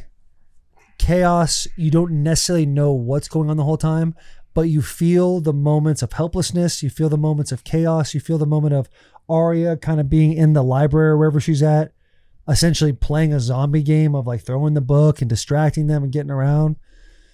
And bro, when the witch, the red haired girl, Melisandre, when she goes, what do we say to death? And she's basically like, all hope is lost. And she goes, not today, and sprints off. Legit, I got choked up watching that. I'm like, bro. All she needed was a goddamn reminder, dude. All she needed was a reminder of who she was. Arya, I think, is my favorite. Anyway. Arya's a badass. I mean, they have a shitload of good characters. They have a shitload of good characters. We have a fun tier talk here. Hashtag tier talk. Kyle Riley, Friday Night Lights visit to see Wyatt has to be done. Like fun on, like full on college game visit. Under the hood of Will Compton Glory Days. Give us the true Friday Night Lights small town Missouri experience. Need it. Maybe some Friday Night Lights soundtrack music piped in. I think that video would bang. That video would bang. Given the circumstances of our fall, it might not be able to happen though. Yeah, a lot going on this fall. A lot of good stuff going on this fall. Yeah, great stuff. But would love to. Could make it happen. Yeah. Yeah. Somehow. We'll look into it. Look into it. I thought this was a fun little shout out for a fan that submitted a tier talk. He sent us this tweet, but he hit the Will Compton pose in Switzerland. I'll get a nice zoom in here. That gasses me up. What's this guy's name? He's penetrating Switzerland. He's penetrating Switzerland, and it is P Biscuit, I believe. P Biscuit 69. The boy is penetrated one. Switzerland. That's awesome. Hashtag tier talk. Standing in front of a mountain in the snow. Dude, last night at Rippin Packs, we had a guy from Germany. German Titan fan Jumped in. And I'm like, what time is it there? He goes, 3 a.m. I go, this is a tier 1 cat right here. So shout out them, dude. Boys are international. The community's growing. How did it go last night? It was good. Did you guys get binked? Did you get some dubs? We got binked on Chasing the Chew. We did have a hit. We had Dragonite hit on the Pokemon, which is great. Immaculate went really well. Started out a little rocky, but ended up getting sick. We had a cool Brock Purdy patch. What else? What was the one we hit that was like? The Cortland Sutton NFL patch could be one of the coolest cards I've ever seen. Yeah, that's a sick card. That was a lot of fun. The triple patch. Yeah, the triple patch Ben Roethlisberger was awesome. Can't find this damn chew. I can't get my hands on the chew, man. I have a little update from my son JJ this morning. I'm about to leave. He runs out real quick. He wanted me to let you know that if he pulls the chew, he's going to give it to you, he said. That's what he said to me very before I sweet of left. JJ. Thought it was very awesome. That's very sweet. I need you to make me a promise, Clump. Do not let him give me that card. Yeah, I mean, Okay. I don't think you'd accept it anyways because you want to find it. I own the card already in a PSA 10, but it's not about that. It's about ripping the card. I have to rip the card. I don't believe it exists at this point. It's just insane how I've ripped over 1,000 packs and I've not gotten this elusive chew. One really cool thing that happened on Courtyard is the last giveaway we did, there was a mom who joined in with her 2 daughters. And they're like, we want an Eevee. We really want an Eevee. And I'm like, okay, we'll try to rip you an Eevee. So I ripped 2 packs. We're going into the 3rd pack and the girls just really want an Eevee. My daughter and her friend are behind me chanting Eevee. Taylor's chanting Eevee. I think the chat's chanting Eevee. And we rip a pack, dude, and we get a PSA 10 full art Eevee. But it has like a bunch of EVs on it. Oh my god! It was sick, dude. It was awesome. And then, I mean, the card was only like a $368 value, but it's Didn't like matter. they didn't. so cool. That card meant They more needed than the Eevee. money value. Yeah. The odds It of that was happening so is badass, insane. dude. I just can't believe it worked out like that. Yeah. The Courtyard gods were smiling upon us. Speaking of cards, does anyone, I'm going to butcher this story, but did anyone see the little kid that pulled the Josh Allen NFL patch, like the Cortland Sutton one you did with an autograph, 1 of 1? And I think he sold it. I think he was 12 for like 1.3 million. Oh my Or- god! don't quote me on that. The numbers could be way off, but I did see like this little kid at his grandma's house pulled a 1 of 1, like one of the most rare Josh Allen cards ever, and it sold big, Should've which is held on to awesome. it. Well, I mean, Dumb kid. yeah, I'm just kidding. Should have held on to it. The kid cashed out. It did sell for 1.35. 1.35 million. Was he 12? Did I get that right? Yep. Well, I crushed that. Okay. That's so awesome, dude. Could you 1 of imagine you ripping that? A 1 of 1 Josh Allen? It'd be so badass. I'm on the phone with Jordan Bayroff every weekend just talking about cards, ripping packs. Check me out, Jared Beeman on Courtyard. Got a lot of cards for sale right now. They're not moving No right one now. loves ripping packs more than Beeman on that app, dude. Building a portfolio. Yeah, I got a lot for sale right now. I got a little Never store know when they could spike up. For real, dude. They sell usually. I ripped a bunch that I didn't like to buy back on. They're just sitting there right now. Speaking of Jared Beeman and Friends is taking place at the lab at Zany's Let's go. this Wednesday. So if you're watching this show Tuesday, Tomorrow it'll be night. tomorrow night. Doors open at 6. Kicks off at 7. You can get tickets where, Jared Beeman? Nashville.zanies.com, I believe. All right. Nashville.zanies.com. Or just show up, dude. Yeah, show up. Get I'll a be ticket there. there. There will be tickets there. Grab a ticket. Maybe. They might sell out. Yeah, they might sell. I don't want to give away too much, Don't give away too much. but I do want to say that somebody that's on this specific podcast will be there Wednesday. Not maybe not in this setting, but featured in this episode. Someone featured in this episode will be there. at Zany's. Hold on. Wednesday night. Oh, no. That's it. That's all I want to talk about. I don't want to do anything else. We have one more thing I want to talk about. Oh, that's real? Oh, Wait. just guys, Leave it at that. You're respectfully. I'm going to have a panic attack. Respectfully, shut up. Dave We're Chappelle done. will be there. Oh, JP, come on. Why would you do that? So make sure you get your tickets though, because Also, Jared got a cat. Jared got a grill. Shout out, Mr. Sullivan. Shout out Nashville Humane Society. Go adopt some dogs and cats. We'll plug. Okay, cool. Go for Jared. shout outs. Indy 500. Jared produced that, whatever that is. Yeah, he produced that. Did you see the finish in the Indy 500? No, I didn't. You didn't see the clip? I was too focused on ripping packs. What's going on? The finish is crazy. Oh, you just gotta go. You just go watch the clip, dude. It Watch is the clip. nuts. Don't tell me nothing. I'll go in there and watch the clip. Like there's gonna be a movie about this race. You know how Taylor will share it tomorrow and what a finish. That's funny though. That's good. Probably. Did anybody see this? This is wild. dude. It's gonna be a movie one day. Has it's to like be that. right. The dude that came in second for the second year in a row lost like in the last straightaway. Bro. Yeah, Came in second it 2 years is in a row. Crazy, and the dude calling it on the mic. It is electric. Like I can see it in a movie. I was listening to the guy. I saw a clip too of just the camera on the guys breaking it down, doing the commentary, and I was getting goosebumps, chills like in my legs, listening to this, thinking like, "Yo, this is gonna be a movie one day." Because my man lost, and it's like I think it was his mom that he's hugging, Or it may have been his girlfriend. maybe girlfriend, whoever. He's like, dude, the dude is just broken. Like he was fighting his ass off for my man not to get him, what is it, like the streamline? His draft. Yeah, like his draft. Like, bro, it is crazy. It is crazy. It was sick. Don't tell me more. I want to see the clip. Yeah. I'll tweet about it tomorrow. Which would be You guys funny will to see it Tuesday afternoon. You guys see this shit? This is gonna be a movie someday. That tweet will probably bang because Shit'll bang. Did y'all hear You this didn't see announcer? that? What, you living under a rock, idiot? Come on. Busy ripping packs. Gay, love ripping packs. Ripping with the boys. Mm. Bookmark it. All right. One Nate last Bargatze. thing. One last thing before we get to Nate. Nate Bargatze. Nate Bargatze. Interns come in next week. Yeah. So we might want to put a little something down for them, right? For them to come in, right? Yeah. Okay, so we feel good about Hawaiian t-shirts. Yeah, love Hawaiian t-shirts. Okay, do we want swim trunks as well, or do we want dress pants with the Hawaiian t-shirts? Swim trunks. Swim trunks. Nose. Possible pool day. Possible pool day. Well, we actually all but confirmed pool day's happening Tuesday. So maybe swim trunks as well. Okay, we'll do swim trunks. And Hawaiian what's it called, t-shirt. stuff? Sunscreen on the nose, but what's the official? Zing. Let's Zing. get some of that. Zing. I want a white nose. Right, and every single intern needs to bring in sunblock SPF 50 for JP Hubby. We feel good. Yeah. Like the string flip flops, like the real loose Thong ones. flops. Thong ones. Yeah. That's good. There's a guy on this bus that hates the thong flops. His name's Will Compton. I'll be honest I with hate you. him too. Oh, JP Hubby also hates him. I'm a fan. I don't disagree with I that. don't hate or love, but just I think it's not funny my for not them to my wear them. thing. I'm a fan. I'm more of a croc guy. No Yeah, free shout out. enjoy your microplastics. They gotta bring the Zinca colored zinc.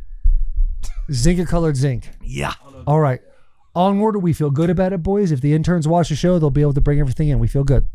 Yeah, feel great. Nate Feel Bargatze. healthy. Bargatze. Enjoy the episode. Big hugs, 10 kisses. All right, quick break from the episode to shout out our sponsors, Neutral. Neutral tastes great and tastes so much better than what else is out there. Neutral is made with real vodka and real juice. That's what makes it taste great. Neutral also comes in a variety of flavors like pineapple, orange. Their new flavors, peach and blueberry. They're perfect for social occasions because it's such a crowd pleaser. And as the weather warms up, think patio, backyard hangs, day drinking, golfing with the boys, beach lake weekends.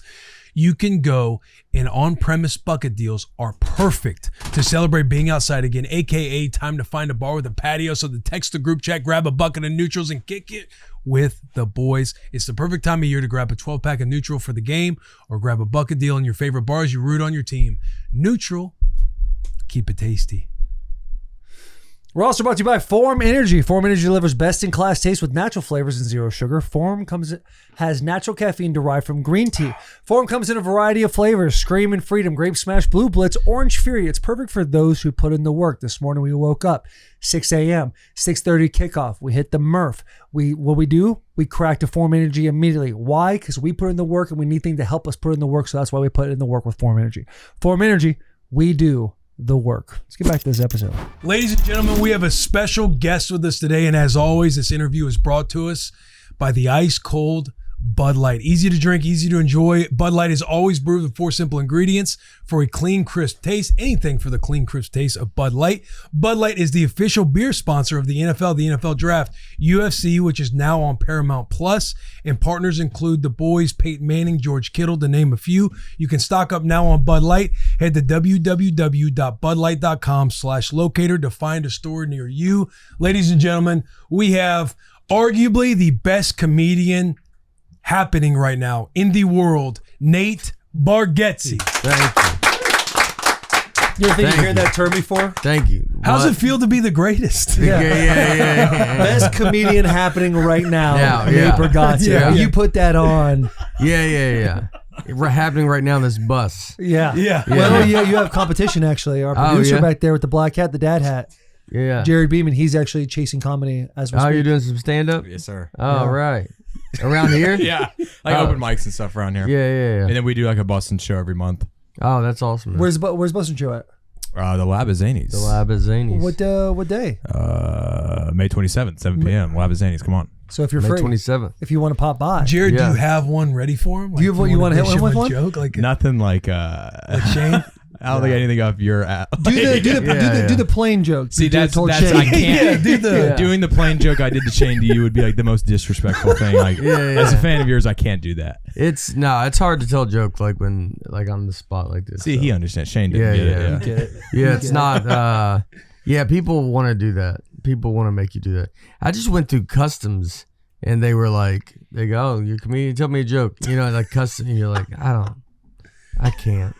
You should just have a Rolodex of knock jokes like in the back pocket. Take that into the back and him like super basic ones. I feel like it was Norm Macdonald had one where anytime someone told him that, he would go, "You're so good looking." And that was his joke. I like that. He was like something like that where I don't they were just like, what? Yeah. You're like, man, I'm just trying to get through security. It's not a normal setup, especially the longer you do comedy where it's like a long, everything gets kind of longer and you're telling a whole big thing. It's not just a quick, a quick little something joke. Little exchange. And it can never work out. Now It'll never work out if you do it. No matter what. You could tell them the best joke on planet Earth. And they're probably funny. They would be probably funnier than you. That's like if you ever do a charity thing with you'd have to play with like a foursome. Mm. And I've done it where they're like, "Oh, you're a comedian. It's going to be fun." You're like, "I'm not going to be as fun as you four buddies together." Yeah. It's going to be hard to top four dudes. Because you'll be playing like four guys that are like friends. Yeah. That have their inside jokes. Yeah. They won you in an auction and you just have to show up. Yeah. You're going to be... There's no way I'll be as funny as you guys. Yeah. I'm trying to think if he was playing golf with us. I do feel like there'd be an element to where we are making each other laugh. We're inviting guys. Because we're around Nate. We're excited. We're giddy. We're like, "Oh, we're with Nate Bargatze. He's going to be hilarious today on the golf course." But like, if he's just doing regular golf he's stuff. like, "That's two." So, that's two. And we lean over to each other. This guy's fucking hilarious. We lean over to each other like, he's not being that funny for us. Yeah, what's he doing? Have you ever been like a part of like obviously a charity event, but if they're like, "Hey, we're doing a raffle, a round of golf with Nate Bargatze," have you ever been like a part of something like that? Where you've given yourself your time to somebody in order to achieve money for another? I think so. Yeah, I did it. I'm trying to think. I did do it. And I don't know if I've played with the guy yet. That's tough. We've had a couple of offered those. yourself up. They've sold it. You're like, maybe next year. Did we play? Now I can't remember anything. But yeah, I've done some stuff like that where you go play. It's a lot around a golf, especially now. It's just hard with your schedule to line it up and be like, I don't know when I'm going to go play with you. I don't know when all that stuff's going to work out. Yeah. But yeah, being around that's like sometimes playing on the road. Because I always get asked to play on the road, and I will some, but it's tough if you're playing with. It's like some guys you don't know, whatever it's going to be, or if someone sets it up for you and it's 4 hours and you could be with someone you don't know, which is fine. But when you have a show and you feel like you got to be on too, because some guy's taking you to a nice course. So then you're like, well, I got to give this guy, whatever he's expecting out of me. That's why those golf charity things, you do them and then you eventually, because you go from the beginning, they don't know who you are. So when you're first doing them, you're like, I'm a comedian. And you'd be like a bunch of athletes who they're going to be like, oh, they know you guys and they're, whatever. And then I'm a comedian. They're immediately like, never heard of you. And you're like, well, all right. And then you go, people can't wait to tell you they've never heard of you. They love it. Why is that? I don't understand the psychological warfare that takes place. It's like, I sold out more than any other comedian this year. It's like, oh yeah, really? I've never. They love the nice who. That's a big. Or people say, "I'm sorry, I've never heard of your podcast before." Yeah. I'm like, it's all good. Yeah. Why'd you have to tell me that? Part of me. We could have just said, "Cool, I'll subscribe," and we'll just. Oh, it's awesome, man. I'll take a listen. They just do that. People don't know how to say. They don't know how to just the common courtesy of I don't know who this person is, but I don't want to make them feel weird in front of me. I remember. It'll sound crazy, but I remember meeting Tony Kornheiser for the first time, and I've got to know him a little bit through my buddy Greg Garcia, who created My Name Is Earl, and he has known him for years. And so Tony is the best. But when Tony first came, he came to my show one time, a while ago, and I just love the way he said it, where he was like, he goes, I don't know, it must be my ignorance that I've missed you. I'm so sorry. And like, it was like, he shouldn't have known who I was, but it was such a polite way to say that. And I've always thought about that, where I was like, why can't people do it? Like, so I don't feel bad. You don't feel stupid. Like, because they make it sound like you're like trying to make them know who you are. You're like, yo, dude, I get, like, even now They'll be like, hey, my friend of mine, they're a big fan of yours. I'll be honest, I don't know who the hell you are. But my buddy over here, and it's like, okay, I'm not expecting you to. Could have just gave me the first part and the last part. That middle part kind of hurt a little bit. We don't have to do that. Yeah, they do hurt a little. I get a lot of my wife's a giant fan of you. And then they won't like, they won't be like, yeah, and I like you too. They're just like, my wife's a giant fan. Can I get a picture? And then you're like, yeah, but can you just say something nice? I don't know. There's also something to like, hey, just lie to me. If like you're with I a would buddy, lie to anybody. I'll talk to someone for 30 minutes and not know who they are. Oh, dude. And then like but go into whatever. Yeah, because I just don't want to be rude, and I do think maybe I should know you, and I'm sorry that I don't. And I don't. Whatever it is, it's people are very much in their own world. Yeah, and you can tell when they just have no concept, and so they just are like, yeah, I don't know. I just did Sherry Shepherd, her show, and when I walked out and they introduced me, I think they all just said who. Like we had a joke because on my game show, we said they did a thing where they asked I think grandmothers, and they had 4 things like, oh, he's my favorite, whatever. Then who was the one, and then they played the who. So the answer was who. Most grandmothers didn't know who I was or whatever that we pulled. And then they play that clip, and then I walk out to Sherry Shepherd, and they all just go, who? So they said the same thing to me. I'm going out on a show. Yeah, at least it's a bit. At least there's like some sort of something taking place. Yeah. It's like, if I'm going to meet somebody, like someone with Will, and I don't know who's somebody that you're like, oh my God, I'd feel uncomfortable talking to. I don't think you'd have anybody. Let's just say Nate's out in the wild, and you're a fan of Nate, and you're like, oh, I would go up to you and be like, hey, I'm a massive fan, but if anybody else was even bigger fan than I possibly could be, it's my boy right here. I would love you to get a photo with him. Yeah. Now maybe you're a little more like, oh, we're having a nice time together. Yeah. Or it's always funny. I don't know if you feel it, but I'll feel it anytime, like, say it's a Michigan fan. They're like, oh, Taylor, big fan. Like, oh, Will. Oh, hey, nice to meet you. Oh, yeah, you're Will. Or if it's like a Nebraska fan, they're like, hey, I'm a big fan of you. Like, Michigan guy, like, not so much. I'm just like, why do we got to do this weird song and dance? We don't have to we're do all that. good. Yeah. I'll hold your phone. You guys want a photo? Right. Yeah. I'll be happy to take the photo. When we go to Nebraska, he's Nate Bargatze. Yeah. We'll get to Lincoln, and people will be swarming him. And I love nothing more than a good group of boys in red. Will Compton right in the middle, and me taking the photo of them. And they're like, hey, Michigan's, they're all right, but it's all right. Yeah, or they're playing the bit so hard, like, fuck Michigan, fuck me. And I'm just like, I kind of like that though. No, that's where I kind of draw the line. There's the awkward, I don't really know who you are. To me, it's like, we're both uncomfortable right now. Like, let's figure out the best way for us to paddle out of this boat. Yeah. And then there's the fuck Michigan, blah, blah, blah. I'm like, okay, I could see you being a little nasty, but you're aware. You understand the game. Yeah. But going back to the golf thing, man, like, there's one thing to be like, hey, you're a celebrity, you're going to be golf, you're going to be paired up with 3 other guys. And then they're probably 3 buddies. There's probably a level for you that's like, I got to find a way to kind of get to know these individuals and put myself on the same level as them so we can have the same humor. But if it's like, we're taking Nate, highest bidder is going to get him for a round of golf. Yeah. If someone pays $10,000 to play a round of golf with you, he's got his 3 buddies. That to me is like a way different psychological expectation on you now. Like, we've paid this money. Like, you better do something sick. Like on the 18th hole, there better be a little small stage where you got to do something for us. Yeah. Well, it helps once they start knowing you, then it changes. Mm-hmm. That's why I enjoy the whole journey of, I like pay. You know, when someone tells you like to make sure, I'm sure you get told, like, make sure you appreciate it, make sure you're in the moment. You're like, and it's like, no, you can't appreciate it more than me, because I was there for all of it. And so you track it, and you kind of remember where people don't know you, then they start to know you, then they get excited when they see you. And so you go through all these little phases, and then golf charity events is one that, you're on there and like, they don't know you at all. And then it gets to the point where they are paying to play with you, which then that helps because once you know they know you, then you can kind of like, I can make fun of you. I can make, you know, you can get your humor. You can, they get your humor, they get your jokes. So like, if you want to be dry, like, you know, they're going to understand, and it just ends up going better once you know they know you. What's the easiest subject to get you excited about? Is it like Vanderbilt sports? Is it Preds? I mean, sports and who? The Preds. Oh, I think you said Prince.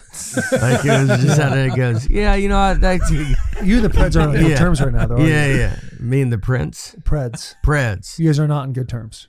We are. Why? I saw a thing in our pre-production meeting that you've set the ticket sales for Bridgestone Arena, effectively beating the Predators. Oh yeah. So the Preds are probably beefing with Nate. They're probably beefing with Nate a little bit. Like, this guy thinks he can come in here. They sell out 80, however many games they play. Yeah. That blows my mind that Nashville, Tennessee, at a Southern state goes so hard for hockey. Well, they're doing. I mean, look at like Carolina. Look at where all this Tampa. Look at all this kind of crazy stuff. Yeah, they're all, you know, they're all way into it. Yeah, the Panthers, they're insane into it. And Nashville too. I mean, with the Predators, it's like, you know, they haven't been playing great, but it's like when I went to the Stanley Cup when they had that when we played against the Penguins. Hockey's great. I've been watching a lot of the Stanley Cup. It's because I like they play for the 20 minutes.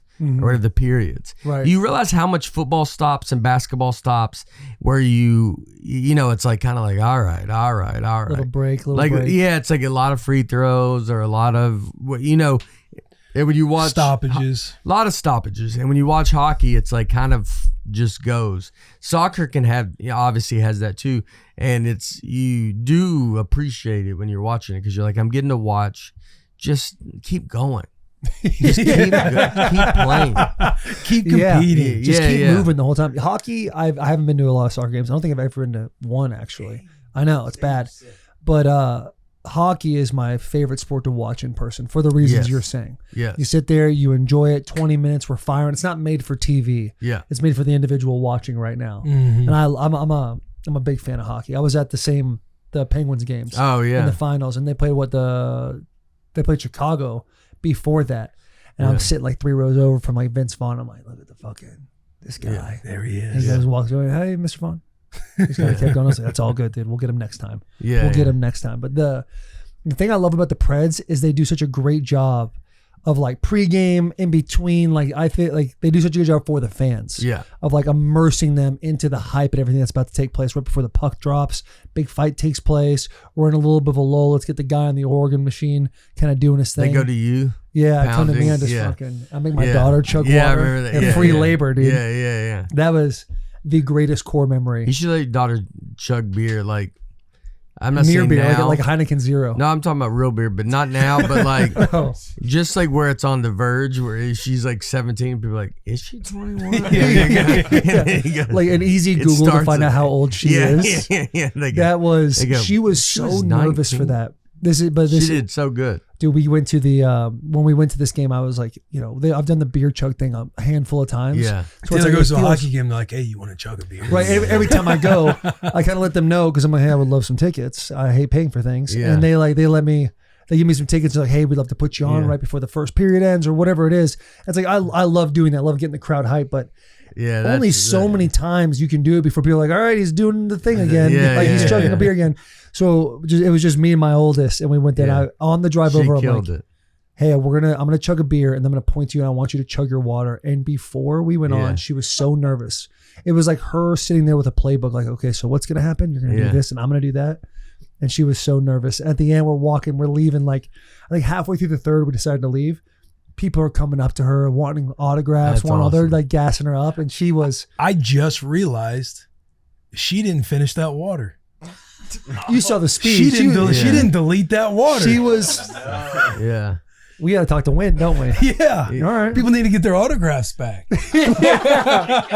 Getting autographs for a non-finisher. Or at least if you want to stop, she's got to pull the dad maybe just dump it's it funny on her you face. say that. When we were driving home, we're sitting there and she's just looking out the window, like just like going through this amazing experience she just had. She goes, Dad, next time I do that, I'm going to put the water on my head. I should have done the same thing. Yeah. And I was like, there you go. You're watching film right yeah, now. yeah. You're going over it. Thinking about it. It's so That fun, is man. funny, the idea that you like if you go there every time chugging beer, like there's a point where it does just get there. It would get sad for you, where everybody's like, How old is he now? "Yeah, He's you still, go. he's still doing hey, it. congrats! Yeah, I saw you chug I the know. beer, man. All right, man, I see you." The first, And then you're just like, I thought everybody liked it. Yeah. No, I mean, no, it's cool, dude. I legit I haven't been to a Predators game, and a reason for that is like I have to come up with like a new bit or an idea of like what should I do next. And I've had like crazy elaborate ones in my head, but there's a lot of time that takes place in that. Dave's like, I do have a list ready to go. I do. Do you want to hear one? Yeah. Okay, so George Kittle, he's also a big person in Nashville, loves to go to hockey games. I had this idea in my head, and we're officially in a brainstorm, so there's no bad ideas, even for the viewer. If you're listening, this is a bad idea. Like, keep it to yourself. I am dressed up like an old person. I have old people makeup on, and I'm like in a walker. And George is on the other side. Maybe he's a woman in a walker, but we're both old. And it comes on us, and we kind of look. And then I like start to drink and struggle. And then it goes to George, who's dressed up like an old person, also struggling. Comes back to me. I rip the mask off, and now I'm chugging a beer. And it goes to George, and he rips it off. So if we could find time to get that done, Predators, I would like to. I love it. But Can you come out of the rafters? You are the Predator that comes in. You're just typical, snatch me away. 6'5" old woman. I would get the hunchback. You'd hunchback down. hunchback. Two giant old women. I would love These old to. women got some broad shoulders. Yeah. Hardy old woman. So I'd love to know your thoughts on that. Yeah, I think it'd be great. I think they want a show. Feels like that's gonna, we have to go quick on that one. Yeah. They're supposed to be quick things. So bing, bang, bang. And Maybe it's like in between, like intermission. Yeah, you're the full intermission in between. It's like- I'm just blackout drunk at the end. Like, we're still having a good time. I passed out. They're dragging me off. That's the ending. Just like 3 security guards pulling me away out of frame. Preds down 4-0. We need juice. Bring the old lady in. Have you gotten offered to like speak to like the Vanderbilt football team, or like going to a team to be like, hey, do you want to come give our team a talk? I did it. I did it when Coach Franklin was there, and I did it with Clark Lee right before we went to Tennessee. We played Tennessee this year, and I just went up there to kind of like watch practice. And Coach Lee's like, "Hey, why don't you come talk to the team?" And you're like, I don't know what I'm gonna say to these. Like what goes knowing that obviously you're a comedian. My big speech I gave is kind of fly, but I gave a big speech about like, I think with sports now, like the legacy idea of sports is like it's over. Vanderbilt can be the biggest school in the country if we want to be. I say we, but if they want to be, they want to be now. Legacy sports are you see stuff change, and over time, and like Nebraska's a great. When I was young, Nebraska, like you're just like, well, I guess it's Nebraska for the rest of my life.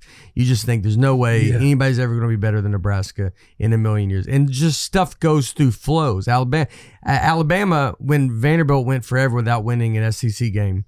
For like 20 years. I thought Alabama would be the first SEC team we would beat because at that time Alabama was not Alabama. And then they go and then they become Alabama. So now with NIL and all this kind of crazy stuff, you got your legacy. I think all of it's changing.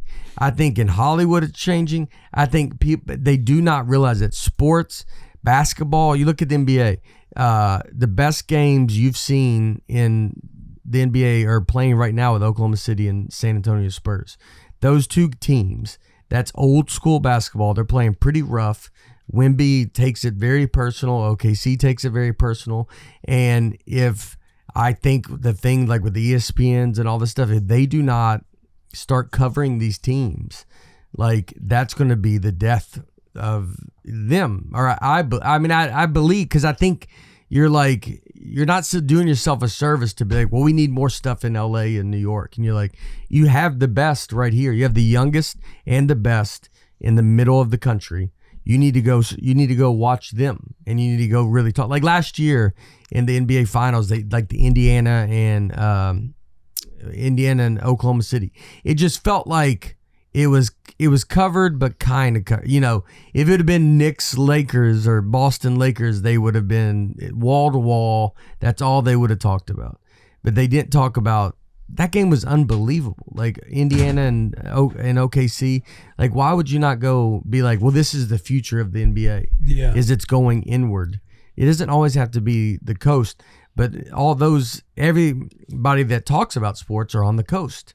So they tend to think, you know, it's like when you watch them and they're like talking about the Commanders and you're like, dude, I like the Commanders. I have nothing against talking about the Commanders, but you're there, you know, it's like, just because you live in Washington doesn't mean we want to hear about the Commanders every time. Right. There's teams that are in the middle that are like, you know, that are exploding. And like you got some of the best players that are not in these main markets, and they call everything small markets. Yeah. And all this. And you're like, well, these small markets are starting to get a little bit bigger. Yeah. And so when do you don't see an adjustment by kind of the old guard, I believe. Yeah. Yeah. The mainstream media has changed. It's like changing for like the United States, but for like the media, it's like every week it's like Eagles, Cowboys, Giants, Eagles, like for sure. Eagles every single Cowboys, week. Yeah.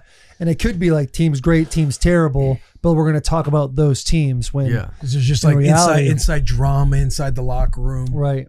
And a team that didn't get a whole lot of pub was Kansas City until Mahomes. Yes. And now it's like everyone's like, we clearly cannot ignore You can't ignore Kansas City anymore. Yeah. So those are the types of things that have to happen. You have to have generational guys come in, yes, and change franchises. Well, that you looking at with San Antonio, and I mean again OKC. I always thought like with OKC, you know, when they do interviews and they all stand behind each other when they do an interview, like the team after the game, all the players are behind them.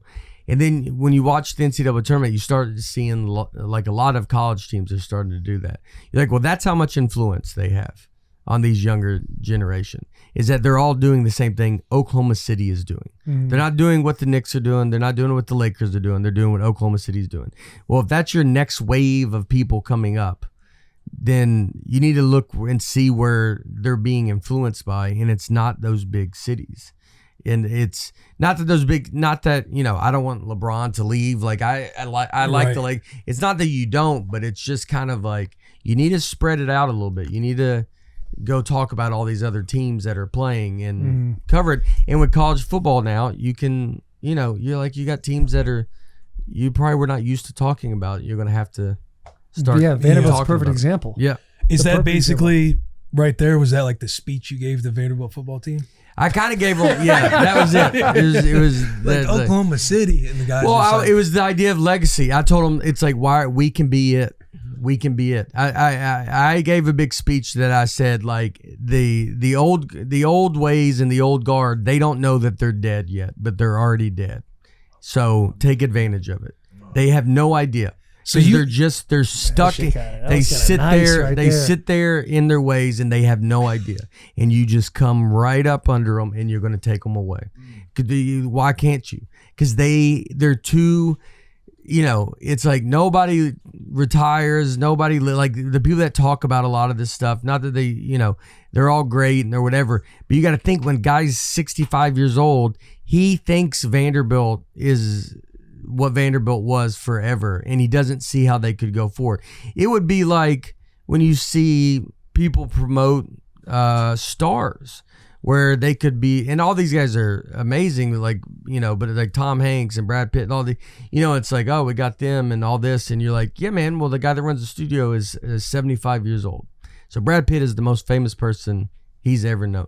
He doesn't know how to go look for the next famous person. And so when you want to go make stars, you've got to keep adjusting. Like if you talk about going back in time, like I talk about nostalgia a lot. Nostalgia really should be in the 90s right now. It shouldn't be the 80s. 80s are, I'm 47, so I was born in 79.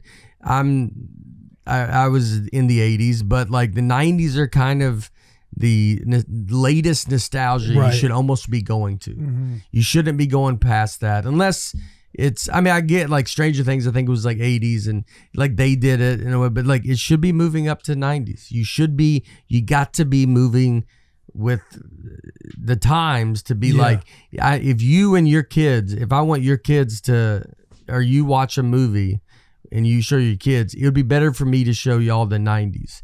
Because then you get to go to your kids and go, this is how we grew up. You're going to remember the 90s more than you remember. I don't even know when you might. I was born in 89. 89.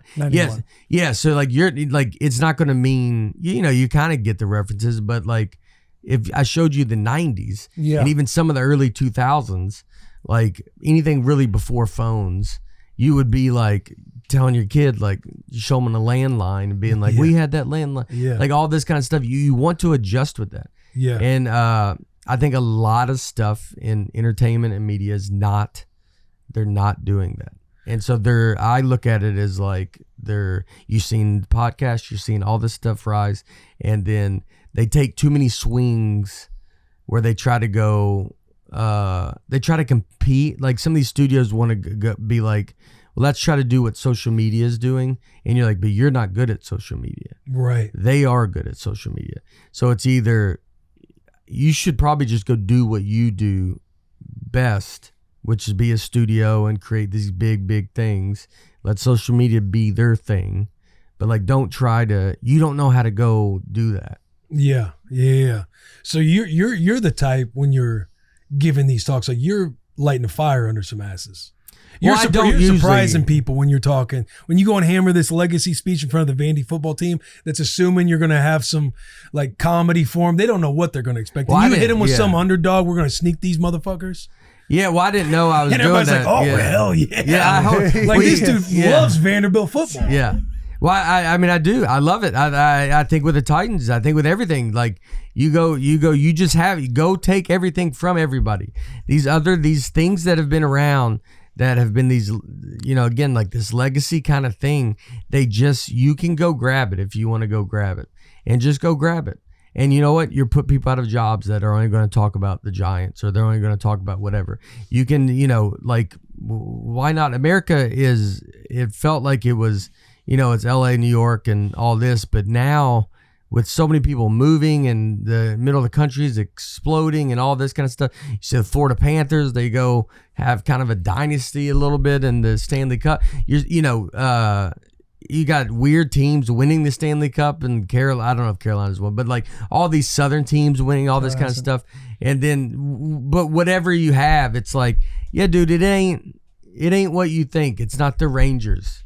Yeah. It's not, the Blackhawks. Like, not that we don't want them to win, but a young kid coming up doesn't know who the Blackhawks is. Yeah. Like, they don't know.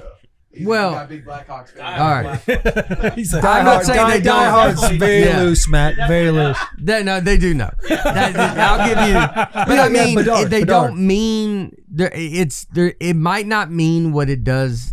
Are you from Chicago? No, I'm from here. Oh, yeah. He goes. Crazy move, right? Yeah. Was it before the Predators? No, you're too. No. Oh. I was born in 2002. Yeah.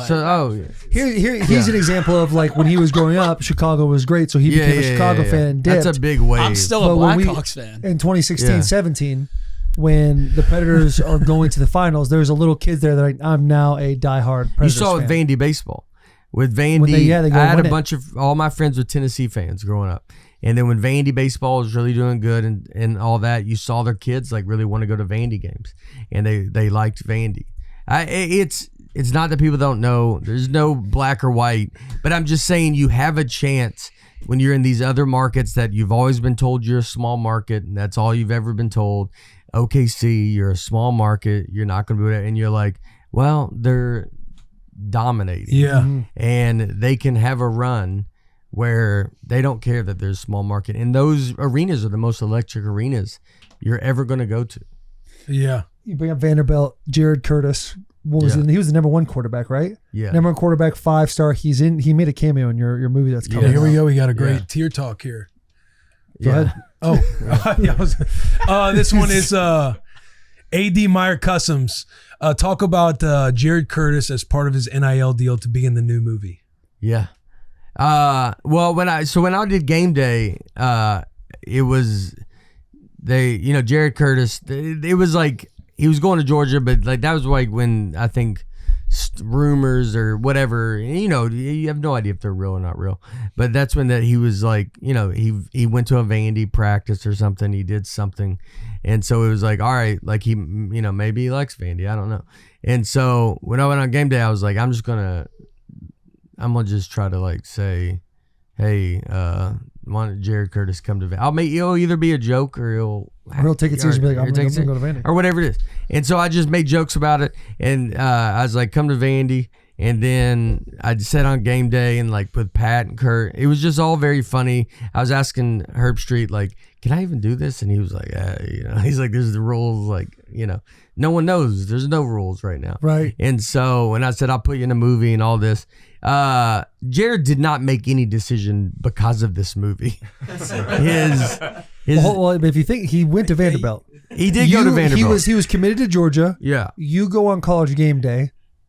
He commits to Vandy and he's in the movie. So there has to be a level of a domino effect that took place. Diego played a giant part in him coming to Vanderbilt. That's awesome. Diego was a big part of that. I can add some color to it. I think the color is a cool, like if we're recruits, fun. Like, yeah, we can sit there with Diego Pavia, who we think is a beast, and he's showing us, telling us about Coach Clark, giving us a tour of the facility, and we think it's badass because it's Diego Pavia. Yeah. Unless Diego Pavia is like giving him his own money. Outside of that, there's a star effect that comes with being offered to be in a movie too that I don't know about you, but I'll be like, yo, this is pretty... Sam would love to be in a movie. He's got a talking part. I wrote the part for him in the movie, and we were able to fit it in. He's the beginning of the movie. I mean, it's just I'm selling him a van, and it's, you know, and it was like very fun. He was great, and you know, people talked about too the day we were flying to go do it. We flew late. Because he was at practice and he did not want to, and he could have left early, but he did not want to leave early because he didn't want any special. So he did it in the only time he could go, which was after practice. So like there was, you know, I think some people think like, oh, it's like he's skipping. So he skipped nothing. Mm-hmm. He told us he's not skipping anything. And so we waited. We were going to go earlier. But we wait, you know, it was like, all right, well, obviously, luckily I'm a Vandy fan and I would like him to practice. And so it was like, no, we'll go when you go. Like he was showing respect to his team, not trying to be like, he's going to get a lot of crazy stuff because of who he is. But he was, you know, it's all about that team. He got in with Vanderbilt early and it was, you know, it had way more to do with that. But it adds like, if I can add some flavor and color to some of these guys that we're trying to go get, and then why not? I mean, it's the Wild West with that. It's not the Wild West. I think it's getting, you know, because it's from a collective. Like it's not. None of this comes from Vandy. It comes from the tsunami. Yeah, it doesn't come from Vandy, but it's like you can go add all this extra stuff to entice some of these kids, and then and we were able to get them in this movie. And right, so. With the NIL, they get a certain amount of money, but they have a certain amount of deliverables that come with that money. And they can allocate the deliverable, being like, you have to be in this movie. The breadwinners, and you get X, Y, and Z. Yeah. That's awesome. I think it's incredible. And I think it shows a lot to what you're saying about how if you wanted to be in a movie as a college football player at some point, you'd go to like USC or UCLA. Now you're in Nashville, Tennessee, and you're getting the opportunity to be in a movie. It just kind of shows full circle through Vanderbilt. Yeah. Full circle how much of a changing of the guard is really taking place with all these schools. Yeah. What I need to know is, how did this man do with a camera on him? He did great. We didn't have anything great. Look, I never acted either. So it's not like with you, you can judge. I'm not Tom Hanks. So it was, we wrote a part that was just like a very funny kind of part, and just me selling him a car, and so it was just walking down. We did it, we shot it. It wasn't too big of a lift. We were able to get him in and out, and he was able to make it back, and The main thing that I want to do is, because when I said it on the game day that I was gonna put it in a movie, I wanted it to be done.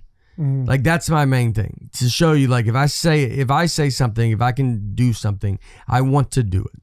I don't think people want to do stuff. I don't think people are willing to go like all out. Not like we had to, but I had to write him apart. Like he wasn't in the movie. I have to go to the studio. I was a writer on the movie, so. But he was like, I was able to go in and go like, no, we're gonna have him in the movie. Like this is gonna be great. And I was like, and I thought of it even with NIL. I was like, I don't think this has been done. No. So it's just like, yeah, let's just do it and add in. We got a ton of Titan stuff in this movie, but with the NIL, it's like I just like saying you go do something and then following through. Yeah, I don't think people. Yeah. It's like these kids are gonna. He makes money. He's gonna he's gonna live a good life, and he's but able to do it and just come through and say no. I told you we'd do it. Here's we're doing it.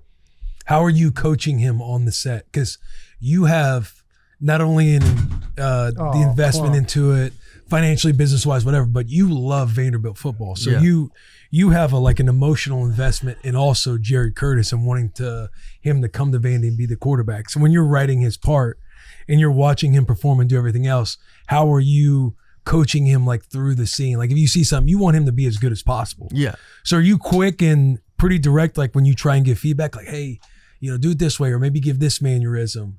Are you coaching him tough? Yeah, we talked about it, what we're doing. Yeah, I'm just selling him in advance. I put him in what I do is I'll just put him in a position to be like, you're not really going to be able to mess up. I'm walking and I'm the one talking, selling you this van. We give him a couple funny lines, but nothing crazy. But I would very much be protecting you. I don't want you to look like stupid and hey, you've never done this, and so it's like let's just just have fun. Don't worry about it. If it goes bad, it's gonna be on me. I'll be able to be funny and fix it. So that's basically what I would tell him. So it's not like, this whole thing's relying on you and all this kind of stuff. It's more Nate's behind the camera watching him and action. Yeah. As we just get this long dialogue by himself. And all it's right, cut. All right, we got 3 hours. We got to get him back to practice, so we got to hurry it up. He's shaking his head walking out to him. Yeah. Can you cry in command? Can you cry in command? We need you to cry. How nervous was he at the beginning? He doesn't. I bet he was more nervous than he let on. He was excited and showed it. But you couldn't tell too much. I mean, we're walking and I'm talking about buying a car and just selling him in a car and stuff. And then I talk him into buying a van. I was working I was telling him that I was like, you should buy a van. And so I kind of went hard. I was almost telling him to buy a van before we got there. But at the end of it, I get to it. I'm like, everybody has trucks. Everybody has all this. It's like, no one has a van, dude. You should buy a van. I was like, you'll be riding around campus in a van, dude. That's what everybody talks about. Honestly, it was you are right. Yes, a van would be the best. How often do we talk about a van? Vans are unbelievable. I was driving back from Florida last weekend. I've seen some dope vans out there. Yeah, but I don't want your classic. I want one of them cool Sprinter boys. Oh yeah, you can kind of deck out a little bit. A big. Kids are getting a little rowdy. Pull the curtain on that. My own little thing going on. Yeah. I like to get a little custom sometimes. So I want my van to be something unique. Vans are pretty wild though. What they're doing. What they do now is crazy. It's crazy. But I want a table. Yeah. That's what I want. You want a table? I want a table in my van.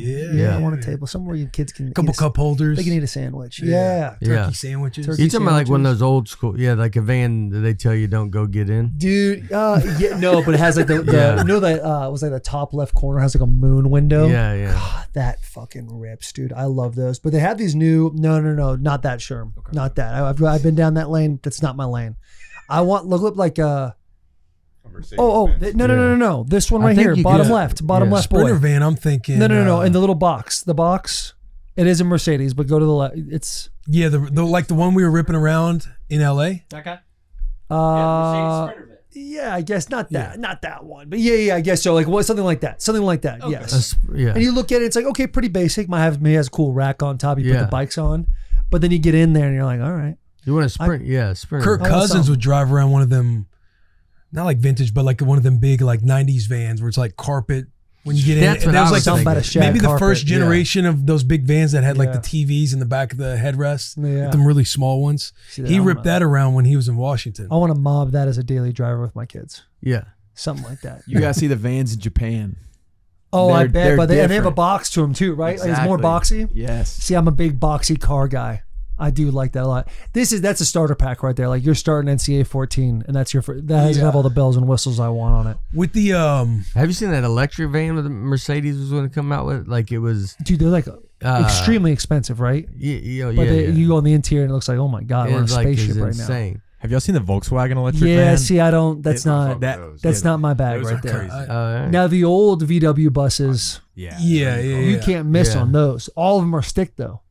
Who You can't collects drive a those? stick? Oh, I can drive a stick. Oh, I can drive a stick. Isn't You there can drive a someone stick? Yeah, All right. I have a stick. I have a Broncos stick. Really, three on Yeah. the tree? No. On Got you. I said three on the Yeah. tree so people knew I was talking about. Yeah. Actually, I didn't care what your answer was. I just needed people to know that I No, knew. the tree on the tree. If you could have, do you have your dream car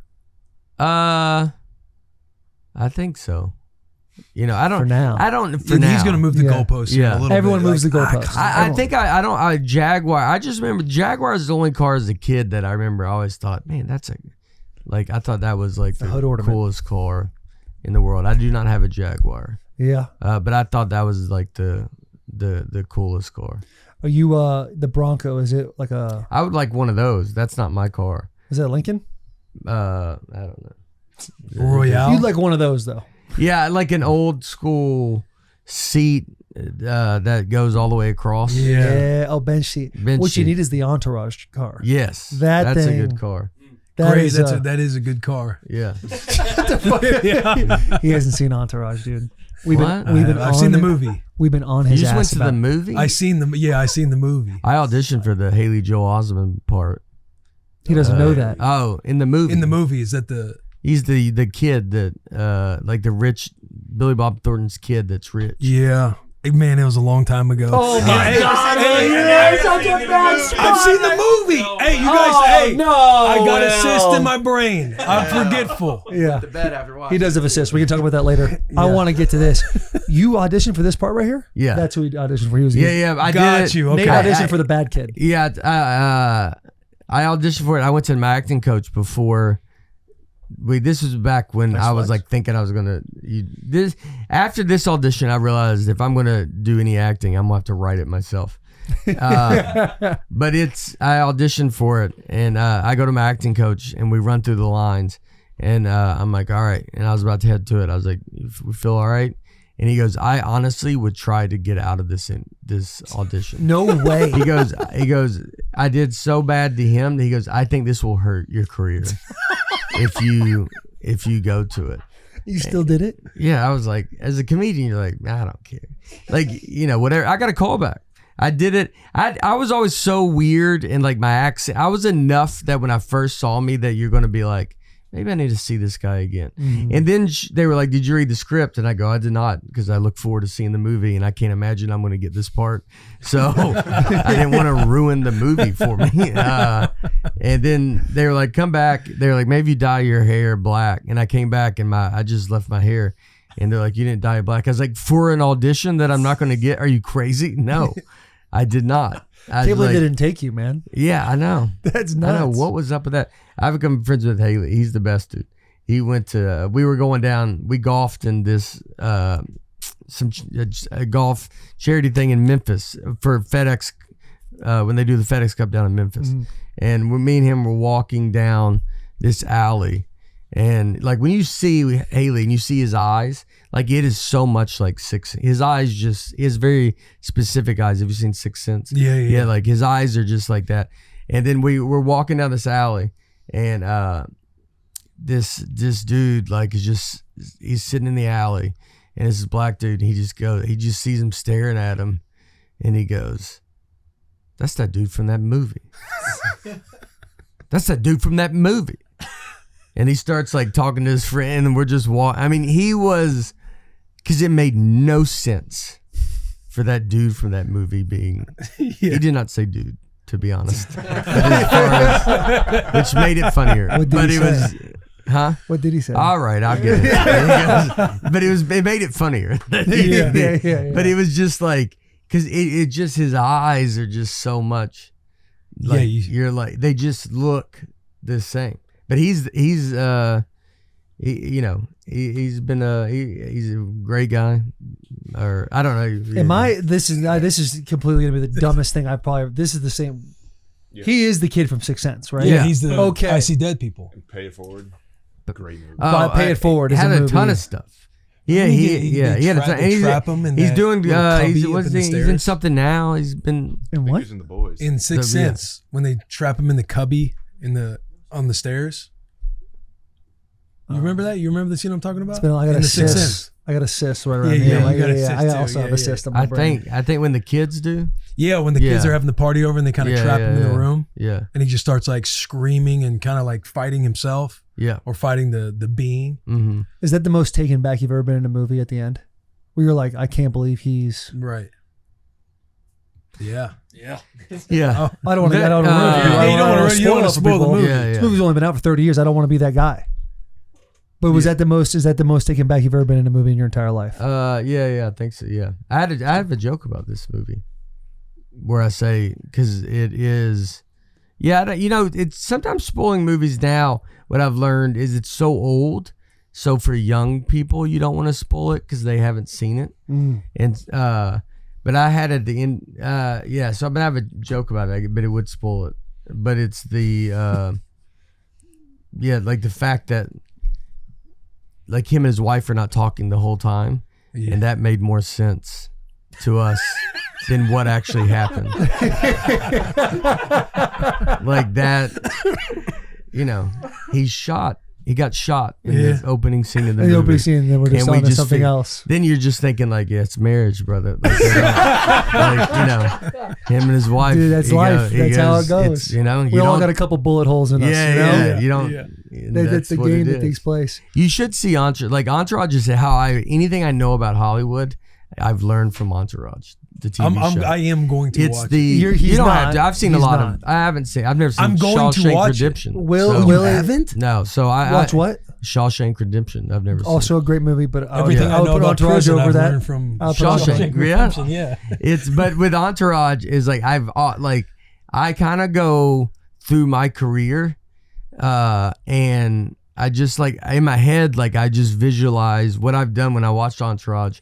It's like it's really almost markers that you have. What season you're in? That I go like, I wonder if I can get to that. Like, and so then you start seeing some of that stuff in real life, without the fun, without the lady things that he got to. Yeah. But it's like you start to see where you go to there's a scene where he goes to an agency and they have this big presentation and all these people around. They're like, we think you can be this, whatever. And then you are in a room with this agency and they've got there's 20 people in it and they're showing all this crazy stuff. And I'm just like, dude, that was in Entourage. And it's you got to get to see what happens next. Then you get to see what happens. Yeah. They all have the same thing. Coca-Cola, Mercedes. Yeah. Vinny Chase. Yeah. And they go to the next one over and over. How much of Entourage being in the world now of the LA world is like, okay, there's some good parallels here.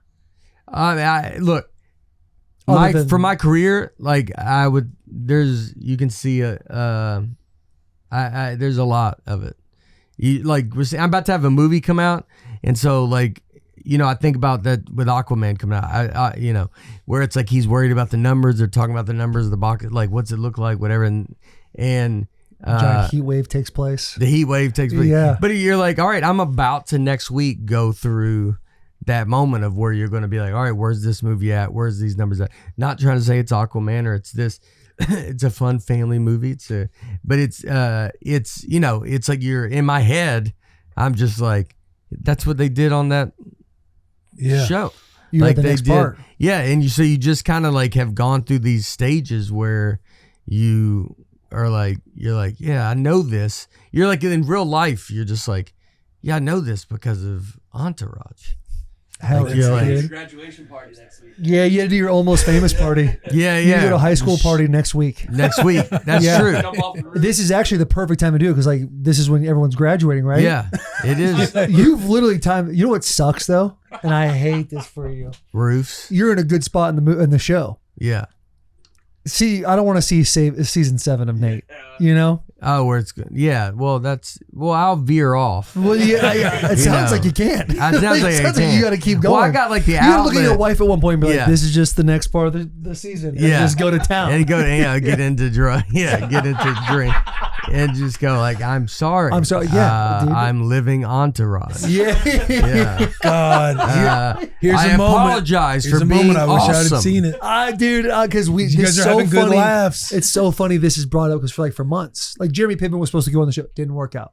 It's all good. We're not mad at Jeremy Piven. We love to have him on at any point. He backed out. Invites. Okay, He backed out. that's the guy that hasn't watched 'Cause Entourage. you Being a didn't- nasty yeah. boy right now. That's nasty. That's nasty business. You need to watch it first, maybe. Yeah. Because he's unreal. Dude, he is quite possibly the greatest character ever written. Yeah, I see In all the the history of GIFs. I see all the television. videos, the clips that come Yeah. out. I know guys, I'm going to watch it. But you're going not. to- You're not. See, now I know, it's one it of gets to where they're those- bullying me so no, much. no. Now I almost don't want to watch it out Show of spite. evidence. Show evidence. You don't have the evidence of being like, I'll go back and watch the show. This man is a prisoner of the moment. You're not in my brain. Like I do have intention of want to. Like I want to watch this. I'm still in the phase where I want to watch the show. Now I'm you gonna guys are ruin now that. you guys are pushing me toward the cliff. I It's might 2 fall years. off. Nate, Yeah. any show that's out now that's like premiering, hey, we're waiting on the next season, will have seen it. And he's always a guy that's Love like, oh, TV. this Love new TV. show's coming out. I'm going to watch this. And in my brain, it's like, yo, just go watch Entourage. Just Yeah. go and do that. Well, Greatest Showman. Have you seen that yet? No, I haven't. Okay, so And he almost create asked, evidence. which one is that? Hey, Yeah, so- he so- almost asked which one. So to let you know, so JP, me, JP, and Will were together, and JP's talking about Greatest Showman. It's an amazing movie. Have you seen the movie? No. It's okay. So bear with it. Bear with Bear the with story. us. The movie's incredible. The movie's awesome. JP goes, "Will you guys watch it?" We both say yes, and I think we put a soft time frame deadline of a on it, month on it. The next week, I'm on a flight, and I'm like, I should watch this movie. Watched it, incredible. I'm now on the side of JP on the fence, being like, you got to watch this movie. It's been, dare I say, years. Yes, I did learn that it was a musical, and I just don't do musicals. Yeah. Not a musical guy. Not even like you don't like Grease. You don't like Hairspray. I like. I I've never seen No, Hairspray. I've never seen Hairspray. I like.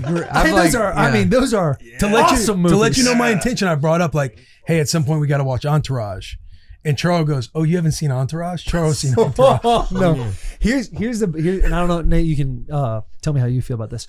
When I kind of worried to watch Entourage at 34 years old with 2 kids, been married for 10 years, because like when I watch that show, I'm like, I kind of need this to be my life. Yeah. You know, I kind of want to be bad. Yeah. You ever feel that way when you watch a show?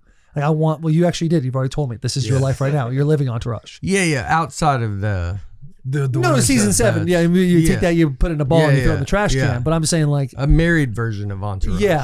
yeah. I wonder what that would look. That might maybe worth looking into. Yeah. I mean, it's I think it's going to be the more nuts and bolts of the show. It's just, Hey, you I brought told up. my friends I told like guys that were, my buddy that I hired when I was like telling him, I was like, you should watch Entourage, just so you can wrap your head around the world that we're going to be in, because you are going to have you deal with that kind of stuff that's in the show. So awesome. We know, it's like you just see people, like Wahlberg. I mean, Wahlberg's got his crew that's in that show. Like that's just It's his loosely based off of him, right? crew. Yeah. That's kind of awesome. Hey, you're talking about me loving new stuff. Like, good thing Breadwinner's coming out on May 29th. May 29th. May 29th. What's That's it rated? one- PG. Come on now. Opposite. Kind of You question. think Opposite. is it a movie I could bring my 4-year-old to? Yeah. They made it. I know parental guidance. I'm a parent, but still. Yeah. No, you could bring everybody. That's look. We talk about Entourage. All that stuff is like a lot of mine is. I do want this to be. I want you to take your entire kids. I want everybody's family to go. That's the one. That's the thing that I think is missing in having a daughter and stuff like that. There's not as much that you can go do with all your kids. Pred's game. You can go to some sporting events and stuff like that. But as having children, you want to go have these experiences where you go take them to the movies for the first time and they want to buy candy. Like we saw Moana was our daughter's first movie, but it was like the most fun I've ever had. Just she picks a seat and when we go up there, like it's little Seeing them locked into certain scenes, you just look over at them, just smiling, standing up. Yeah, it's just like little stuff like that they might not it's for you more than it's them. Yeah. Like and as we go and we keep going to movies, and there's just not, I don't think enough movies that are being made where you can go get that kind of stuff. I mean, when you take them anywhere, you're like, I had a joke about going to Disney where you take your kid, like if they're 5 or 2, or is it too young? And you're like, it's for you, man. Like it's for you to see your 2-year-old that thinks that Cinderella castle is the real castle. Yeah. In her eyes when she sees a princess. Like that's for you. Those are your memories that you're going to have. She won't remember it. You will. And it's the most beautiful, fun things in the world. And you get to play into it. You're like, I can't believe we met Snow White. She was so nice. Yeah. And they're getting autographs by, like, all this little stuff. And movies are another way to do that. And so, yeah, this movie is exactly that. What if I was like, man, Nate, I really want to go to the movie, but movies are just so unaffordable now. As if there was a possible rate that could take place. Nate rate. What's the Nate rate? So the Nate rate was the idea that movies are very expensive. Mm-hmm. So we talked to all the theaters, and we got them to lower prices for this movie specifically.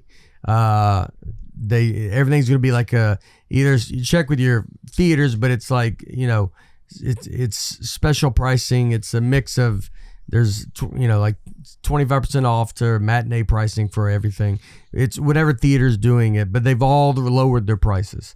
So the prices will be lower for this movie because, again, we want you to take everybody out, and everything's very expensive right now. And that's one of the things that people complain about with any movies is that it, you can go and it costs a lot of money. So with our movie, it was like just kind of like, trying to figure something out to get people to go. I think going to movies are a thing that should, we did it. It's watching something together with other people. It's, like you're just not at home. Kids are on screens. Kids are like, they want to go do stuff. And so it's giving them the option to go. It's like even the buildup of going to the movie theater, like going to get your parking. We gotta, we want to go. I mean, the stuff that and a lot of things that you might talk about for the rest of your life might be from one time when you went to the movie. Like, everybody talks about sneaking candy and it's like movie, right? And so, and like, but that's something that you talk about even when you're, my age. And I tell, my parents, like, we never could buy candy if we went to the movies. So you got to walk in with all this candy hidden. And then I'm telling my daughter that. Well, like, those stories are like the stories of like kind of life. So you're like, you're not that you just need to have moments where you can go do that stuff. And you want to go, when you're at Thanksgiving and you're like, Grandpa used to make us put Twizzlers in our socks. And then your kids laugh. Like, it's like, that's all beautiful. Like, it's all like part of it. Dude, it's like we talk about all the new shows and the streaming and all that. And it's like, it's an awesome way to access all this new ways of entertainment. Yeah. But something that's suffering because that is the movie theater. Like, every time I take my family to movies, it's like, it's empty. And it's because everyone has access at home. And there is something so special about just going to a movie, sitting down, and just being present in that moment for those 2 hours. Yeah. And just sitting down. And I love that. You'd be like, it's they're doing the previews, and then your kids are a little louder. You're like, hey, we gotta be quiet in the theater because there's other people around. My favorite moment of going to a movie with your boys is when the previews come on, and as soon as the preview ends, we're judging the hell out of it. Yeah. Like, it's like we're sitting there like, we gotta see that together. Yeah, that one I'll never see. This is it. Oh shit! I can't believe they're actually coming out with this again. That's awesome.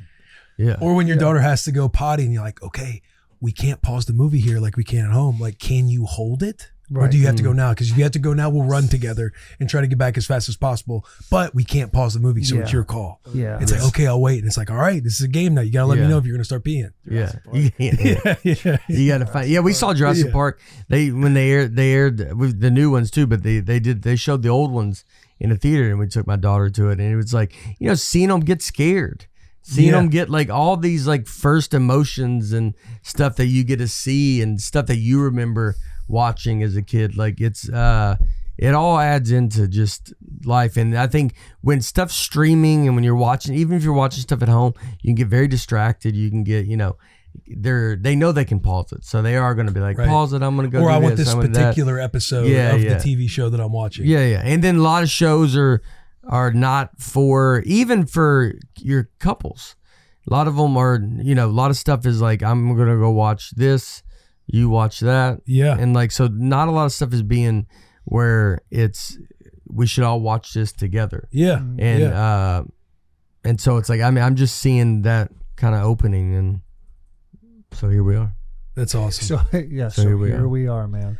This is my Aquaman. This is it. Yeah. This is And like Aquaman, Mandy Moore. Mandy Moore. Yes, Did you guys talk about it? I brought it up. Did you actually? Yeah. Good. Did you Yeah. say, hey, why'd you ruin our boy? Yeah. Vinny Chase? I go, Why would you do that first to of him? all, where do you get off? Yeah. You're lucky And then I you said, made this. yeah, They forced me to let you in this movie. I go, where do you get off? Hi, I'm Nate Bargatze. No, I did talk to her about Entourage, and she's in Entourage, and A Walk to Remember. yeah, This yeah, is us. yeah. Well, I mean, I only talked about Entourage. Yeah, hold on. Let's get back He to goes, Entourage. well, yeah, I'm like, Hey, what are we can pretend like what are Will's these not even other here things right you now. guys are mentioning? Because Yeah, I talked about Entourage. What was her experience? What was her take? on Yeah, she was Entourage? like, yeah, no, I mean, she was like, yeah, it was great. Like that, like, I mean, she's not into it like I'm into it. So you know? she took zero accountability for playing Vinny like that. I don't think I got into that to be like, what was your deal? With, Yeah, okay. I I thought when you said, where'd you get off? She yeah. connected the dots pretty quickly. yeah, but I did tell her, I was like, I love Entourage, and she goes, yeah, and she I think she loved it too as a movie. Like, but I mean, as doing it, it was big. It was big for her. But I mean, yeah. There's only so much when an aggressive 47-year-old comes at you about Entourage that you can, you quickly learn, like, all right, I should probably back off. Back at it, and probably should go back to the scene. Like, going on. Yeah, she's playing my wife. There's obviously you have a lot of cast. What's Turtle like? Yes. What you laughing for? Because that's He funny. gets it. He knows I've what. heard the character He Turtle. knows Turtle, dude. We're all having Everybody a good laugh. I knows look over at Turtle. Willie, smile. Yeah. Like, what this motherfucker laughing about? And bro? I'm just thinking of the aggressive 47-year-old. What's Turtle like? What's Turtle? Yeah. Is Turtle cool? Yeah. How much money did Turtle make at the end of Entourage? She's like, I don't. Can you believe that Turtle got skinny and actually sold his Yeah. tequila company for that much? That's Yeah. incredible. Were you there with Mark Cuban when he showed up? Man, I really wish you checked her. I really wish you checked Yeah, her. and been I like, should. hey, I I know didn't- we're having a yeah. good time on this set, but Yeah. you How's really Vinny? hurt me. Why'd you run Vinny off into the woods? He like lives off the grid now or something, like in real life. Yeah, he doesn't I do go, anything anymore, Yeah, right? why did he leave Hollywood? Is that Yeah. because of you? Probably. Probably. You Had got to be. started. God. Yeah. Speaking of what's Turtle like, real question, what's Will Forte like? He's the best, dude. That guy's one of the funniest dudes on the planet. He is so Like, he's funny. just so funny. Just looks, just little, like, just he'll play, like, I mean, just so funny. We have him playing, he's a roofer in the movie. And he like kind of then ends up like just being in the house a lot.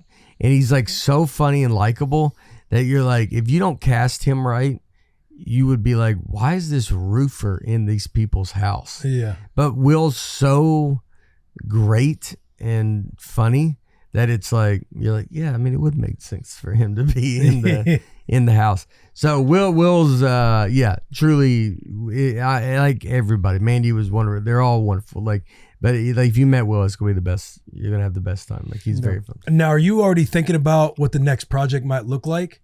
Are you seeing how everything kind of lands? Like, We got to see these numbers first. Right. They're are you, all, I can tell. Does it kind of depend on how this does to be like, okay, I want to do this project now? We have stuff, yeah. So there's stuff lined up. I very specifically, I kind of know what I want to go do, and I have a plan for what I want to go do. I mean, look, I came up with, stand up. I mean, I was doing it. The great thing about when you create your own thing with stand up comedy is like, I can kind of, I'm not reliant on them. Like, I mean, I want to make movies. I want to learn from them. I mean, I actually like when I even go talk to, the Hollywood system of like, I'm not trying to reinvent it. I'm trying to be like, y'all should go back to what y'all were doing. you were killing it. Like in the night, like it's like let's get back to that kind of realm where you can do. I knew, you know, there's some other movies that are lined up or whatever, but I always told Mitch, I knew it's like they're gonna wait to see what this movie does, and which I know that, but I know it where like I'm a guy that's like I'm a very loyal guy, and I'm like Sony was very cool, and they came in early and they bought in. They were like, we want to be your first movie and we believe in what you're doing.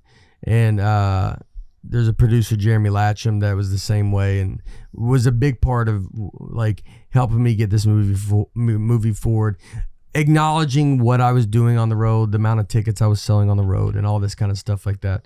But I know that everybody is kind of waiting to see what this movie does, and if it does go good, then you know, like a lot of stuff will open up.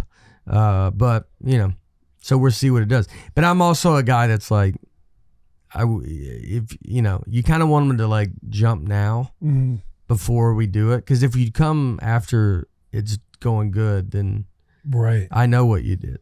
Yeah. You know, you know, you didn't take a risk.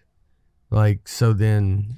Yeah. And it's like, also like if they go and do it, get a deal done now, it's like great. But if it does really well, like yesterday's price is I wouldn't do a deal with them now that they waited. I might have earlier. Really? I just want, all I want is loyalty. Like you just want like. You're asking for loyalty in a crazy unloyal world though, right? Yeah, I know. Well, it's like, but that's where, you know, that's what I want to build. That was kind of goes back to the Jared Curtis thing. If I told you I was going to do this, you're in a world that I could have easily been like, you know, maybe I'll do the next movie and maybe it's 2-3 years now and all this kind of stuff like that. But it's like, I wanted to be able to sit there and say like, no, we'll get you in it now and you're going to be in it. Yeah. And it's done. Well, everything should be done. That if it's said, it should be done. Yeah. How did it work with, you've hosted SNL twice now. There's a lot of SNL characters in it.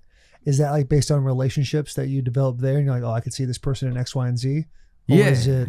Yeah. I mean, very much so. Like, but I've known Colin before, just through stand up. And he's just so funny. He plays a stay-at-home dad.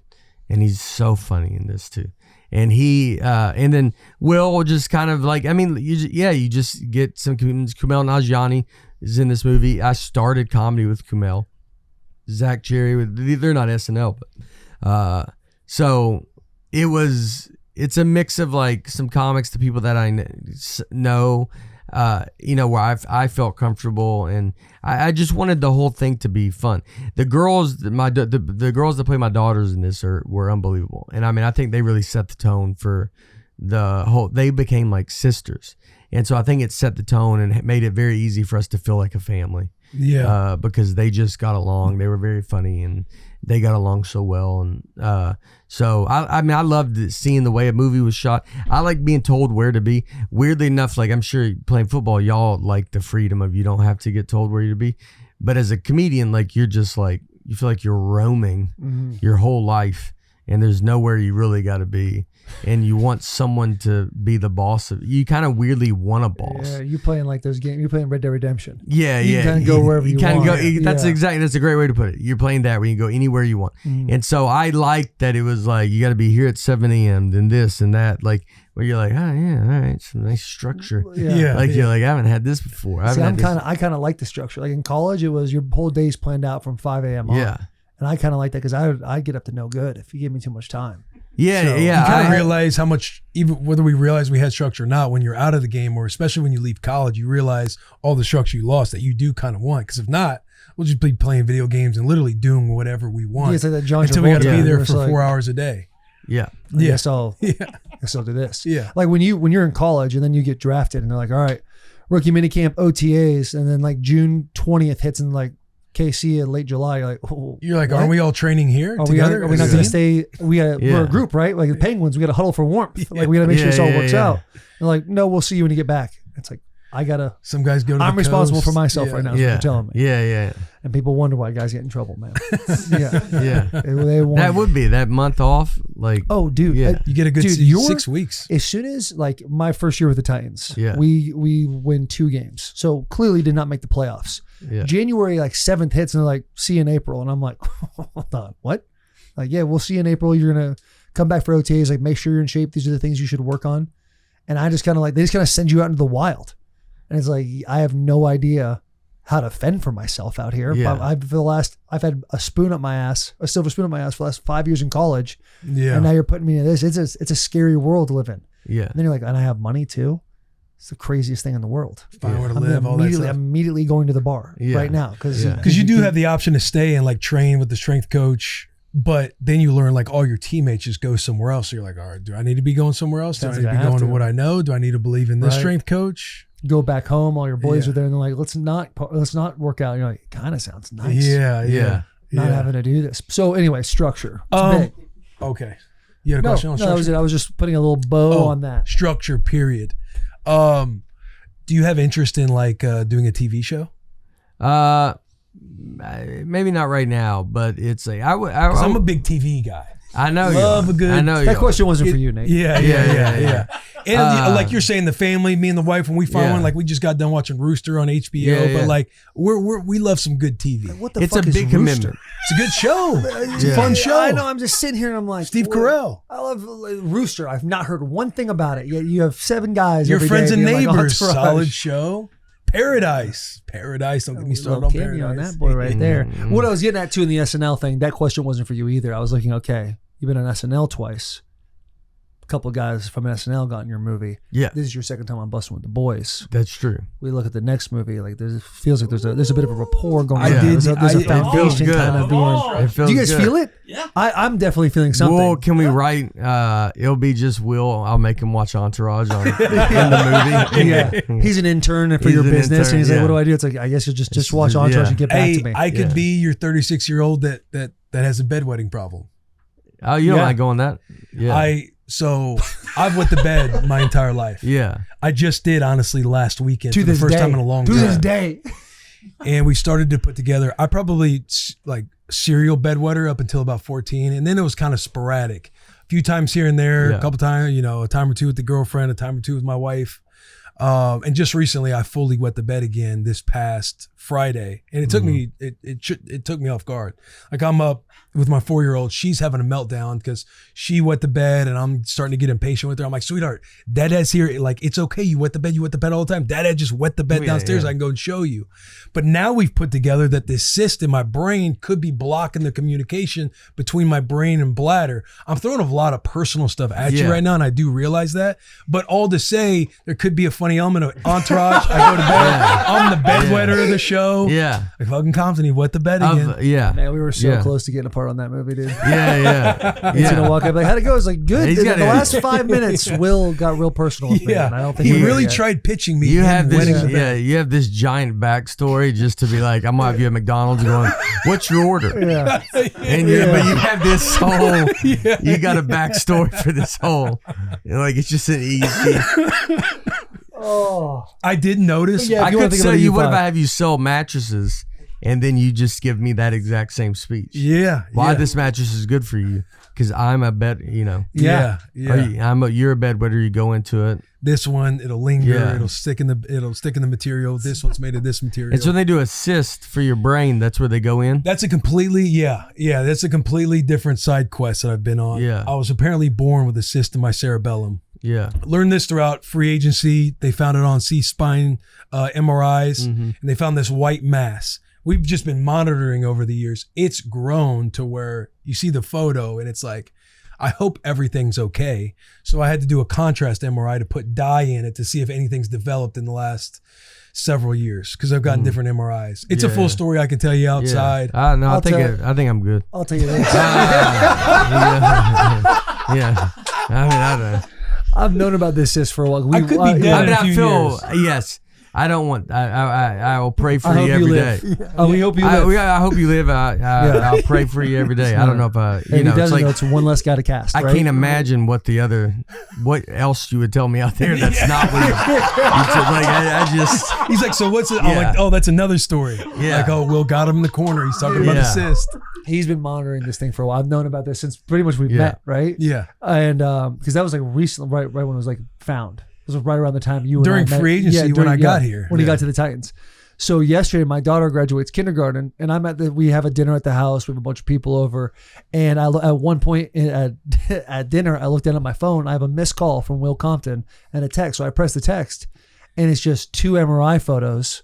One is a small little circle, and the circle is bigger, but it's clearly something. I'm like, oh my god, Golly, dude. And this is Yeah. So I sent it to Taylor with no context. No 'Cause He's context. like, hey, how'd the MRI go? And I'm celebrating my youngest daughter's kindergarten graduation. And I'm like, all right. So I have to go outside. I'm like, hey, you all good? He's like, yeah, everything seems like it's fine. I'm like, well, we could have led with that. Like, all good. Here's a fun photo for you to look at. Yeah. But we won't fully know until these results come back. We won't fully know. Yeah. I feel optimistic about it. Hey, I'll I tell feel you good what. about it too. This is why we're pros. This is I why we're feel- pros, Nate. Watch this transition. Let's get to fan questions. Will, go ahead. Could the Bussin bus be an attraction at Nateland? Would there be concerns of giving the rider CTE? This comes from It Can Only Be Jared. Yeah, I mean, the bus, the bus could fit there. We have you guys do a live podcast. I see where this question's gone wrong. I've already asked to be casting your next show, and then we had a small break for brain issues, and now we're just back to asking for more things. Yeah. So this is probably No, I a don't bad mind. time. Because I was also This is a gonna bad ask, time to ask for not a more lot things. with the theme park, and then like a CT ride or Yeah. something. Like it's not a live podcast. Let's just say the bus is it's a roller coaster. Oh, it's a roller coaster, and you get CT, like you get out of it, and you're like, you're like walking with the wrong family for the rest of the day. And then you're Instead of photos at the end of the, like when you get off the ride, you go and look for it's the that photos. scan from It's your just- head. It just puts your brain. Yeah, it's a big dot, and you go, "Was that from this ride?" And you go, "Yeah, Welcome to Nateland. Well, welcome to Nateland." Hope you had fun. Yeah, Usually yeah. everyone takes a photo of their brain before and Will's then after. there. Get another one. Yeah, you're going, "Hey, you're doing tickets."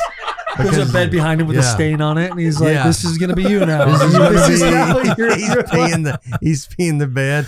Will doesn't know where he's at. He's got that thing's Wrote enormous. this 36 There you go. times today.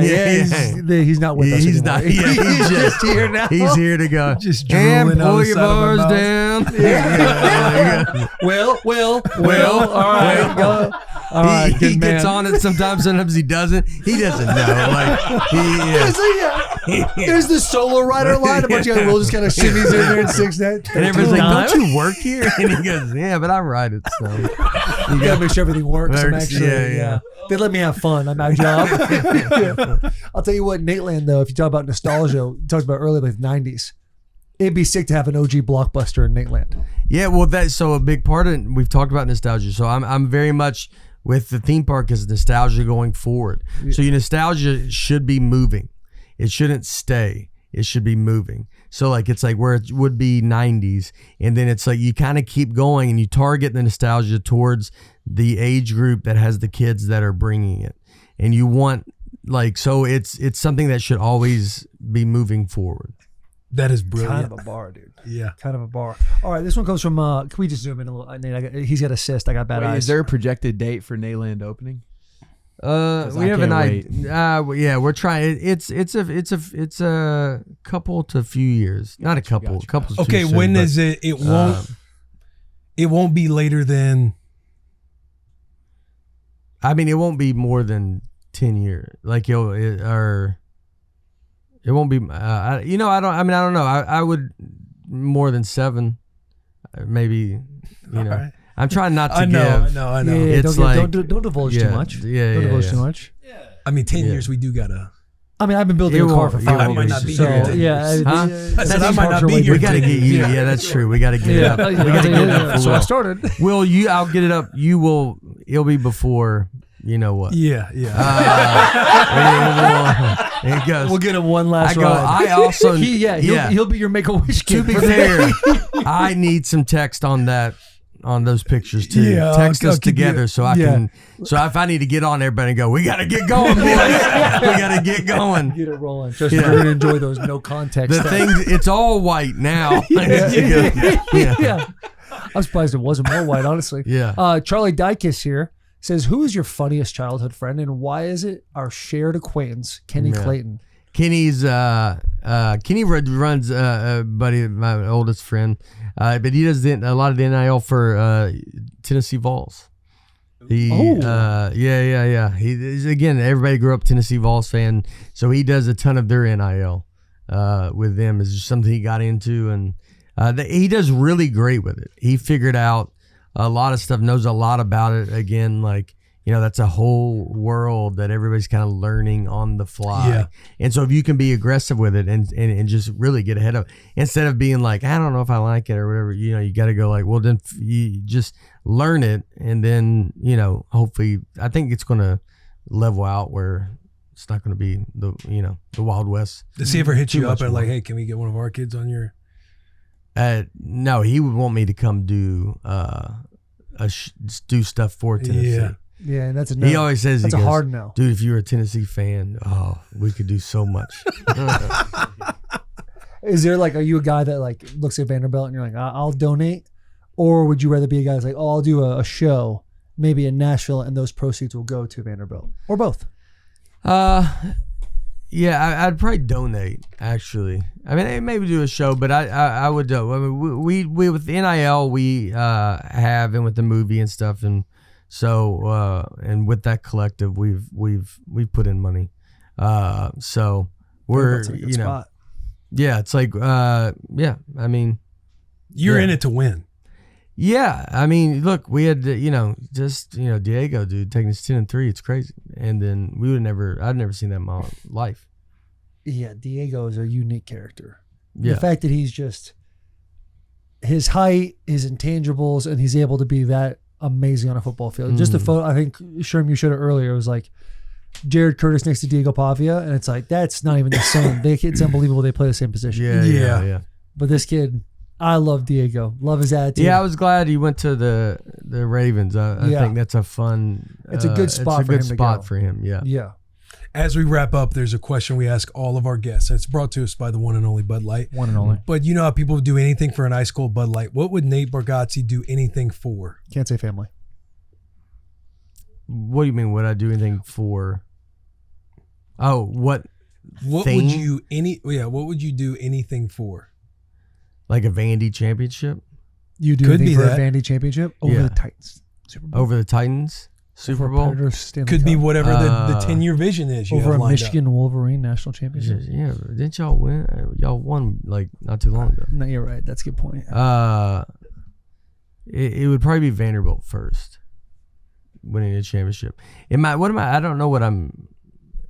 You're just saying what is the thing I want? It's a very vague question. Yeah. But It's a tough in question. your life right now, yeah.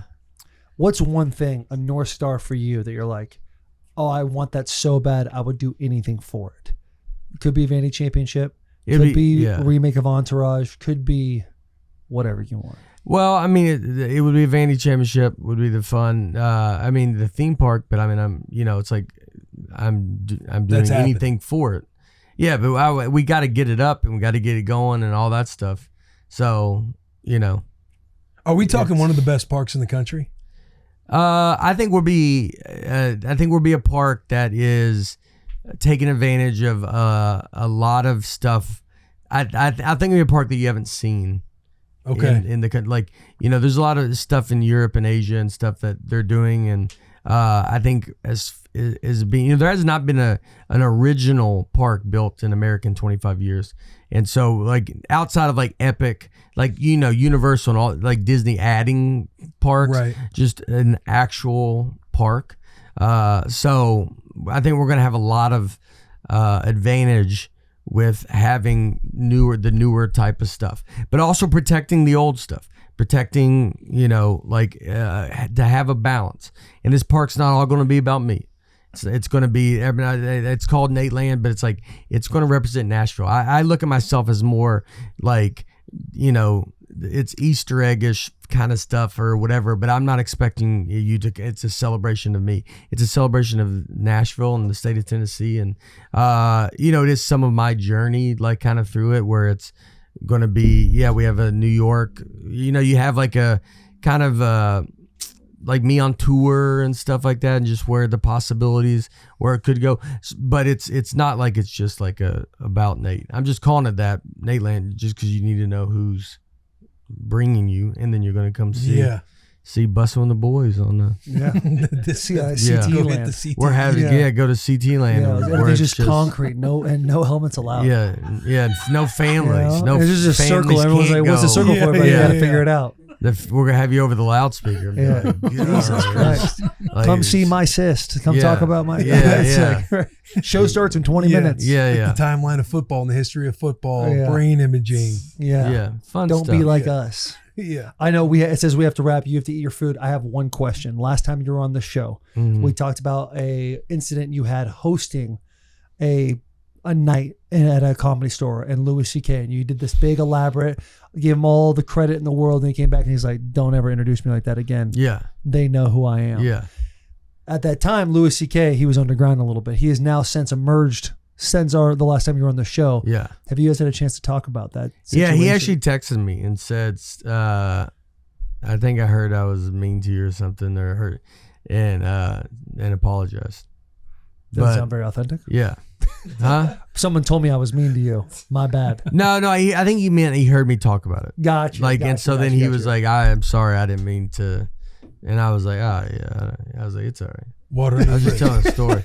Like it was, I mean, it's like, I was just telling a story. But he was like, but it kind of came out of nowhere. Like I didn't, because I talked about it, then I just didn't expect, not that he wouldn't hear about it, but it was like, he was kind of underground, and then I don't know, like if he would have listened to something like that, but he was very nice and said, texted and said, "Yeah, sorry about that," and then that was it. And I've seen him since then, and we're, it was never like bad blood, but just a moment in time. Like just a moment. Yeah, it was just a young comic being like, "You're like, man, why would you do that?" But it's no, like he's been great. He's been great, and I mean, I think kind of like he's been through a lot, so because of his own doing, but he's talked about it, and like I think he's just a nicer person in that kind of stuff, Same way I'm sure Tiger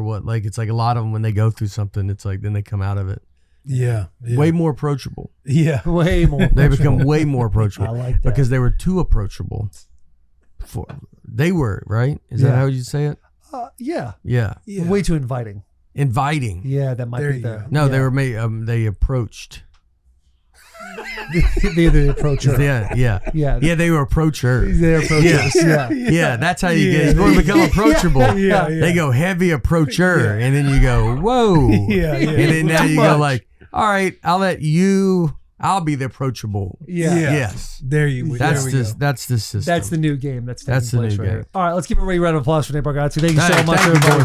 Dude, appreciate you coming on again. Absolutely. You have a lot going on. We're very excited for your movie. All the success you've had has been incredible to watch. Thank you so much. Yeah, man. Thank you. And I do want you to live, brother. I appreciate that. Yeah. I've never wanted someone to live more than I want you to live. Big hugs, tiny kisses. But watch Entourage soon. Yes, I will. I'm going to watch it. Yeah. I'm going to watch it.